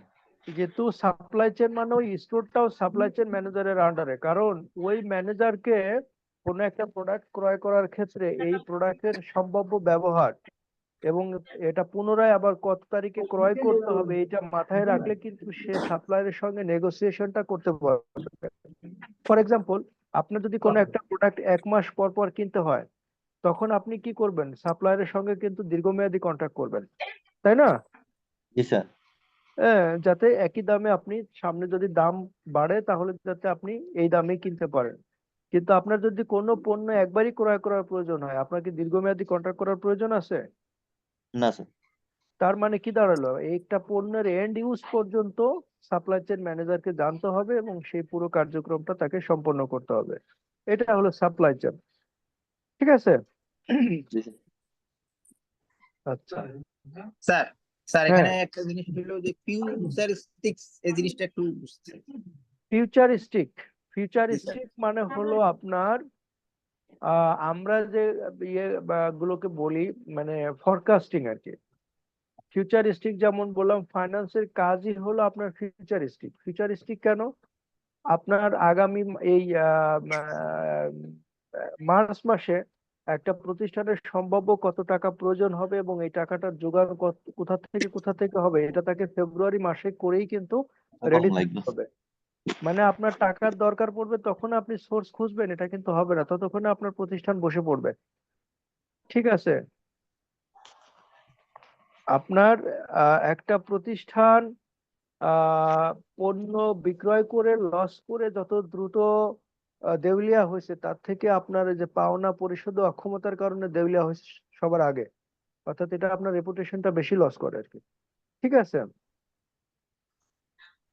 সুতরাং এই ফাইন্যান্সের কাজটা হলো ফিউচারিস্টিক, অর্থাৎ তাকে আগেই ফরকাস্টিং করে সিদ্ধান্তগুলো নিয়ে রাখতে হয়। ঠিক আছে? আচ্ছা, এখন আমরা এই অ্যাকাউন্টিং এর কিছু বেসিক বিষয় শিখবো। যে আমরা তো অ্যাকাউন্টিং বুঝলাম যে accounting is language of business, accounting করতে হবে, রেকর্ড করতে হবে, সামারি করতে হবে, তারপরে রিপোর্ট করতে হবে। তো এই বিষয়গুলো আসলো কোথা থেকে, এটা কিভাবে আসলো, বা এটা কে রেগুলেট করতেছে বা কারা রেগুলেট করতেছে? এই অ্যাকাউন্টিং অর্থাৎ একটা প্রতিষ্ঠানের অর্থনৈতিক লেনদেনগুলো কিভাবে লিপিবদ্ধ হবে, কিভাবে এটা সামারি হবে এবং প্রতিষ্ঠানের ধরন ভেদে এগুলো কিভাবে রিপোর্ট আকারে উপস্থাপন করতে হবে, সেগুলো দেখার জন্য আপনার international accounting standard board ISSB এবং ইন্টারন্যাশনাল অ্যাকাউন্টিং স্ট্যান্ডার্ড বলে কতগুলো প্রতিষ্ঠান আছে যারা এই আমাদেরকে প্রেসক্রিপশন আকারে দিয়ে থাকে, যেগুলোকে আমরা অ্যাকাউন্টিং স্ট্যান্ডার্ড বা ফাইন্যান্সিয়াল রিপোর্টিং স্ট্যান্ডার্ড বলে জেনে থাকি, আইএস বা আইএফআরএস। এগুলো আহ, এই প্রতিষ্ঠানগুলো থেকে প্রণয়ন করা হয়ে থাকে। এটা ইন্টারন্যাশনালি। বাংলাদেশে কি হয়? বাংলাদেশে আপনার ফাইন্যান্সিয়াল রিপোর্টিং কাউন্সিল প্রতিষ্ঠিত হওয়ার আগ পর্যন্ত institute of chartered accountants of Bangladesh ICAB তারা বাংলাদেশের জন্য প্রযোজ্য যে ধরনের ইন্টারন্যাশনাল অ্যাকাউন্টিং স্ট্যান্ডার্ড বাংলাদেশের প্রেক্ষাপটে প্রযোজ্য সেই বিষয়গুলো তারা অ্যাডপ্ট করত এবং বাংলাদেশি কোম্পানির জন্য এটা প্রযোজ্য মর্মে তারা সার্কুলেট করতো। এবং আমরা যারা পাবলিক কোম্পানি আছি, যাদের জন্য এই রিপোর্টিংটা ম্যান্ডেটরি, তাদেরকে এই আইএস আইএফআরএস যেগুলো আইসিএবি নির্দেশনা দিয়ে দিত সেইগুলো আমরা ফলো করতে হতো, সেই অনুযায়ী আমাদেরকে অ্যাকাউন্টিংটা করতে হতো। 2015 সালে ফাইন্যান্সিয়াল রিপোর্টিং কাউন্সিল গঠন হওয়ার পরে এই অ্যাকাউন্টিং স্ট্যান্ডার্ড প্রণয়ন এবং বিভিন্ন রুলস রেগুলেশন প্রণয়নের কাজটা ফাইন্যান্সিয়াল রিপোর্টিং কাউন্সিলের হাতে চলে যায়। এবং এখন ফাইন্যান্সিয়াল রিপোর্টিং কাউন্সিল বাংলাদেশের জন্য প্রযোজ্য সকল প্রকারের অ্যাকাউন্টিং স্ট্যান্ডার্ড অ্যাডপশন এবং প্রণয়নের কাজ ফাইন্যান্সিয়াল রিপোর্টিং কাউন্সিল করে আসছে। তার মানে যদি আপনাকে বলা হয় যে who is the supreme authority of accounting practice in Bangladesh, তাহলে কিন্তু ফাইন্যান্সিয়াল রিপোর্টিং কাউন্সিল, আপনারা লাস্ট ইয়ার গুলোর কোশ্চেন দেখলে দেখবেন যে ধরনের কোশ্চেন হয় কিন্তু। এবং এই যে যে টার্মিনোলজি গুলো আছে, আইস্যাক, তারপরে ISB, IS, IFRS, GAAP, SOX, Sarbanes Oxley act বলা হয় আর কি, এই টার্মিনোলজি গুলোর মানেও কিন্তু আপনাদেরকে পড়তে, US GAAP, United States generally accepted accounting principal, অর্থাৎ এগুলোর ইলাবোরেশন গুলো কিন্তু আপনাদেরকে জানতে হবে। UK, United Kingdom generally accepted accounting principal, IFRS, international financial reporting standard, SOX, Sarbanes Oxley act. তো এই যে টার্মিনোলজি গুলো, এগুলো কিন্তু আপনাদেরকে জানতে হবে, কারণ এগুলোও কিন্তু আপনার ওই যে এমসিকিউ তে আসে কিন্তু, যে গ্যাপ বলতে কি বোঝাচ্ছে, হ্যাঁ, আইএফআরএস বলতে কি বোঝাচ্ছে। হ্যাঁ, এখন আইএফআরএস হলো ইন্টারন্যাশনাল ফাইন্যান্সিয়াল রিপোর্টিং স্ট্যান্ডার্ড, ওখানে কিন্তু এটাও থাকবে যে ইন্টারন্যাশনাল ফাইন্যান্সিয়াল রেকর্ডিং স্ট্যান্ডার্ড। আপনি তো কনফিউজ হয়ে যাবেন যদি আপনি সঠিকটা না জানেন, তখন কিন্তু একটা নাম্বার আপনি কম পেলেন। হ্যাঁ, বাংলাদেশে পর্যন্ত 41টা অ্যাকাউন্টিং স্ট্যান্ডার্ড এবং 19টা ফাইন্যান্সিয়াল রিপোর্টিং স্ট্যান্ডার্ড প্রণীত হয়েছে। এটা আমরা পরবর্তী ধাপে যখন আমাদের আলোচনা আসবে সেগুলো আমরা দেখব।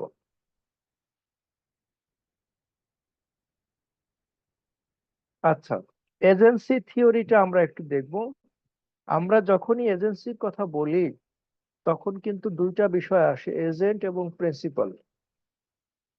এজেন্ট এবং প্রিন্সিপাল, অর্থাৎ যেখানে এজেন্ট আছে সেখানে প্রিন্সিপাল। আমাদের ক্লাস টাইম কয়টা পর্যন্ত? 9:15 স্যার। 9:15, অর্থাৎ আমরা ক্লাস টাইম ওভার হয়ে গেছে, তারপর আমি আর বেশি সময় নিব না। আপনাদের ধৈর্য আছে তো নিশ্চয় নাকি? জি স্যার। জি স্যার, আচ্ছা, আপনি বলেন। হ্যাঁ, আচ্ছা স্যার, আমরা এনজয় করতেছি ক্লাসটা। আচ্ছা, গ্রুপে কেউ কি কলে আছে নাকি? কেউ বোধহয় গ্রুপে কলে আছে, কলটা কেটে দিয়েন যিনি কল দিয়েছেন। হ্যাঁ, তো আমরা এখানে আপনাদের সিলেবাস আছে যে ডিফারেন্ট এজেন্সি, বিভিন্ন এজেন্সি কিভাবে অ্যাকাউন্টিং প্র্যাকটিসটাকে শেপ করে সেটা আমরা জানবো। তো এজেন্সি থিওরি হলো যে যেখানে এজেন্ট আছে সেখানে প্রিন্সিপাল আছে, অর্থাৎ এজেন্ট বলা হয় সেই ব্যক্তিকে যিনি কারো পক্ষে কাজ করে থাকেন। এজেন্ট আমরা বলি না অমুকের এজেন্ট হিসেবে কাজ করতেছে, অমুকের এজেন্ট, তার মানে কি, যিনি এজেন্ট হিসেবে কাজ করছেন ওনার একজন প্রিন্সিপাল আছে, উনি যার পক্ষে এজেন্ট হিসেবে কাজ করতেছেন তাকে বলা হয় প্রিন্সিপাল। অর্থাৎ দেয়ার ইজ এ প্রিন্সিপাল, হ্যাঁ, ফর এভরি এজেন্ট। স্যার, এটা প্রিন্সিপালটা বুঝি নাই, যদি আমি আমাকে দিয়ে বুঝাই, হ্যাঁ, আমি আমার প্রতিষ্ঠানের কোনো একটা কাজ, সাপোজ আপনার আমি একটা এক্সপোর্ট করবো, সেটা কোনো একটা এক্সপোর্ট এজেন্সিকে দিয়ে করাচ্ছি। হ্যাঁ, ওই এজেন্সি হলো এজেন্ট, আপনি হলেন প্রিন্সিপাল। আমি প্রিন্সিপাল, রাইট, এখন বুঝছি স্যার। আপনার যারা ট্যাক্স লয়ার আছে, ট্যাক্স লয়ার হলো আপনার এজেন্ট, আপনি হলেন প্রিন্সিপাল। ক্লিয়ার? Clear sir. এবার দেখেন, আপনি প্রতিষ্ঠানে চাকরি করতেছেন, তো আপনার প্রতিষ্ঠানের মালিক আছে না? জি স্যার, মালিক হলো প্রিন্সিপাল, আপনি হলেন এজেন্ট। ক্লিয়ার? বুঝছি স্যার। তো প্রতিষ্ঠানের যারা মালিক তাদের একটা চাহিদা থাকে যে কোম্পানির অর্থাৎ যার হয়ে কাজ করা হবে সে হচ্ছে প্রিন্সিপাল, আর যে কাজ করবে সে এজেন্ট। সে হলো এজেন্ট, এক্স্যাক্টলি। তো এই যে প্রথমেই দেখেন আছে যে এজেন্সির রিলেশনটা কেমন, শেয়ার হোল্ডার এবং কোম্পানি এক্সিকিউটিভ। বলছে যে if the company executive acts negatively and reduce the worth of the share holders stock, it will spark a disadvantageous relationship. On the other hand, if the company executive were to act ethically, resulting in some sort of financial boost in the shareholders' stock, a positive connection will form. অর্থাৎ এই share holder অর্থাৎ মালিক এবং company এক্সিকিউটিভের ভিতরে agency relationship আছে। মালিক চায় যে এক্সিকিউটিভরা সততার সাথে কোম্পানিতে কাজ করুক, যাতে দিন শেষে প্রফিট হয়, প্রফিট হলে তো মালিকের ওয়েলথটা ম্যাক্সিমাইজ হবে, তাই না? এখন এক্সিকিউটিভ যদি ভুয়া বিল, ভুয়া ভাউচার করে টাকা আত্মসাৎ করে, তাইলে কিন্তু মালিকের ওয়েলথ ম্যাক্সিমাইজেশন হবে না। তার মানে এখানে কিন্তু একটা এজেন্সি রিলেশনশিপ কাজ করে। আর এই এজেন্সি রিলেশনশিপটা কিন্তু অ্যাকাউন্টিংটাকে চরমভাবে, অ্যাকাউন্টিংটা কিন্তু, আচ্ছা আমি তো প্রায় মিউট করতেছি সবাইকে, তারপরেও অনেকে দেখতেছি এখানে আপনারা আনমিউট করে ফেলছেন, which is quite unfortunate. Professional student হিসেবে you must have to behave professionally, হ্যাঁ, এটা খেয়াল করবেন। এবং আমি জানি না এটা আমার বলা ঠিক হবে কিনা, অনেকেই বাসা থেকে জয়েন করেন রাত্রেবেলা, এর আগেও আমার ক্লাসের এক্সপিরিয়েন্স হয়েছে। আমি অনেকের মানে এই যে এই ধরনের আপনি যখন আনমিউট করে ফেলেন বা ভিডিওতে আসেন, অনেকের পার্সোনাল ইস্যু কিন্তু আমাদের সামনে চলে আসে।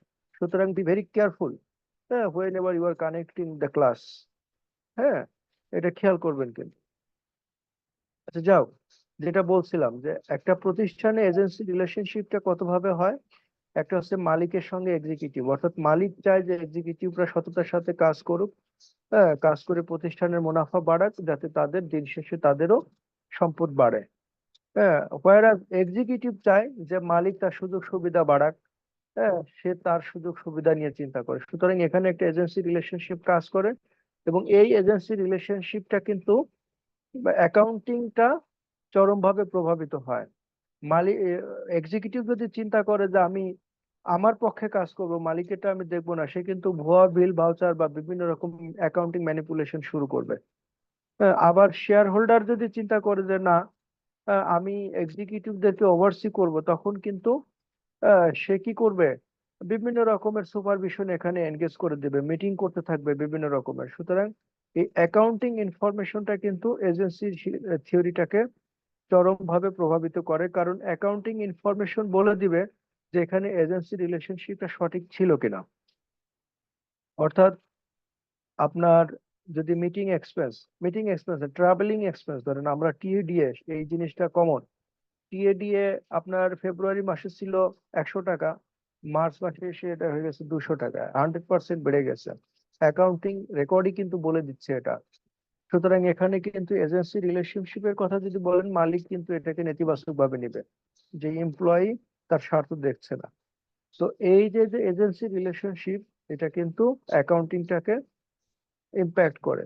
এরপরে ইনভেস্টর এবং ফান্ড ম্যানেজার, যিনি ফান্ড সাপ্লাই দিচ্ছেন,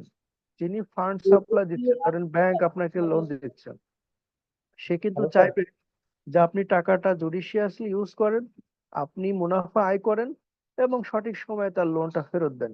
এখন আপনি এমন জায়গায় ইনভেস্ট করলেন ফটকা বিজনেসে, যেখান থেকে আসলে কোনো রিটার্ন আসলো না, তখন কিন্তু ফান্ড ম্যানেজার ধরে নিল যে আপনি তার স্বার্থ সংরক্ষণ করে কাজ করলেন না, অর্থাৎ নেগেটিভ এজেন্সি রিলেশনশিপ কিন্তু কাজ করলো এখানে। হ্যাঁ, সুতরাং আপনারা যারা বিজনেস করেন, যারা ব্যাংক থেকে লোন নেন, ব্যাংকও কিন্তু আপনার প্রিন্সিপাল হিসেবে কাজ করে। আপনি কিন্তু লোন নিয়ে কিন্তু তার এজেন্ট হিসেবে কাজ, অর্থাৎ তার টাকাটা আপনি ব্যবহার করছেন, সঠিকভাবে ব্যবহার করছেন কিনা সেটা কিন্তু আপনার অ্যাকাউন্টিং ইনফরমেশনের মাধ্যমে চলে আসবে। বোর্ড অফ ডিরেক্টরস এবং সিও, কোম্পানির সিও এবং বোর্ড অফ ডিরেক্টরস, এদের ভিতরে কিন্তু একটা এজেন্সি রিলেশনশিপ থাকে, অর্থাৎ বোর্ড চায় যে সিও সঠিকভাবে তাদের স্বার্থ সংরক্ষণ করে তাদের পক্ষে কথা বলুক, অর্থাৎ ডাইরেক্টররা যা বলবে জি স্যার ইয়েস স্যার করতে থাকবে।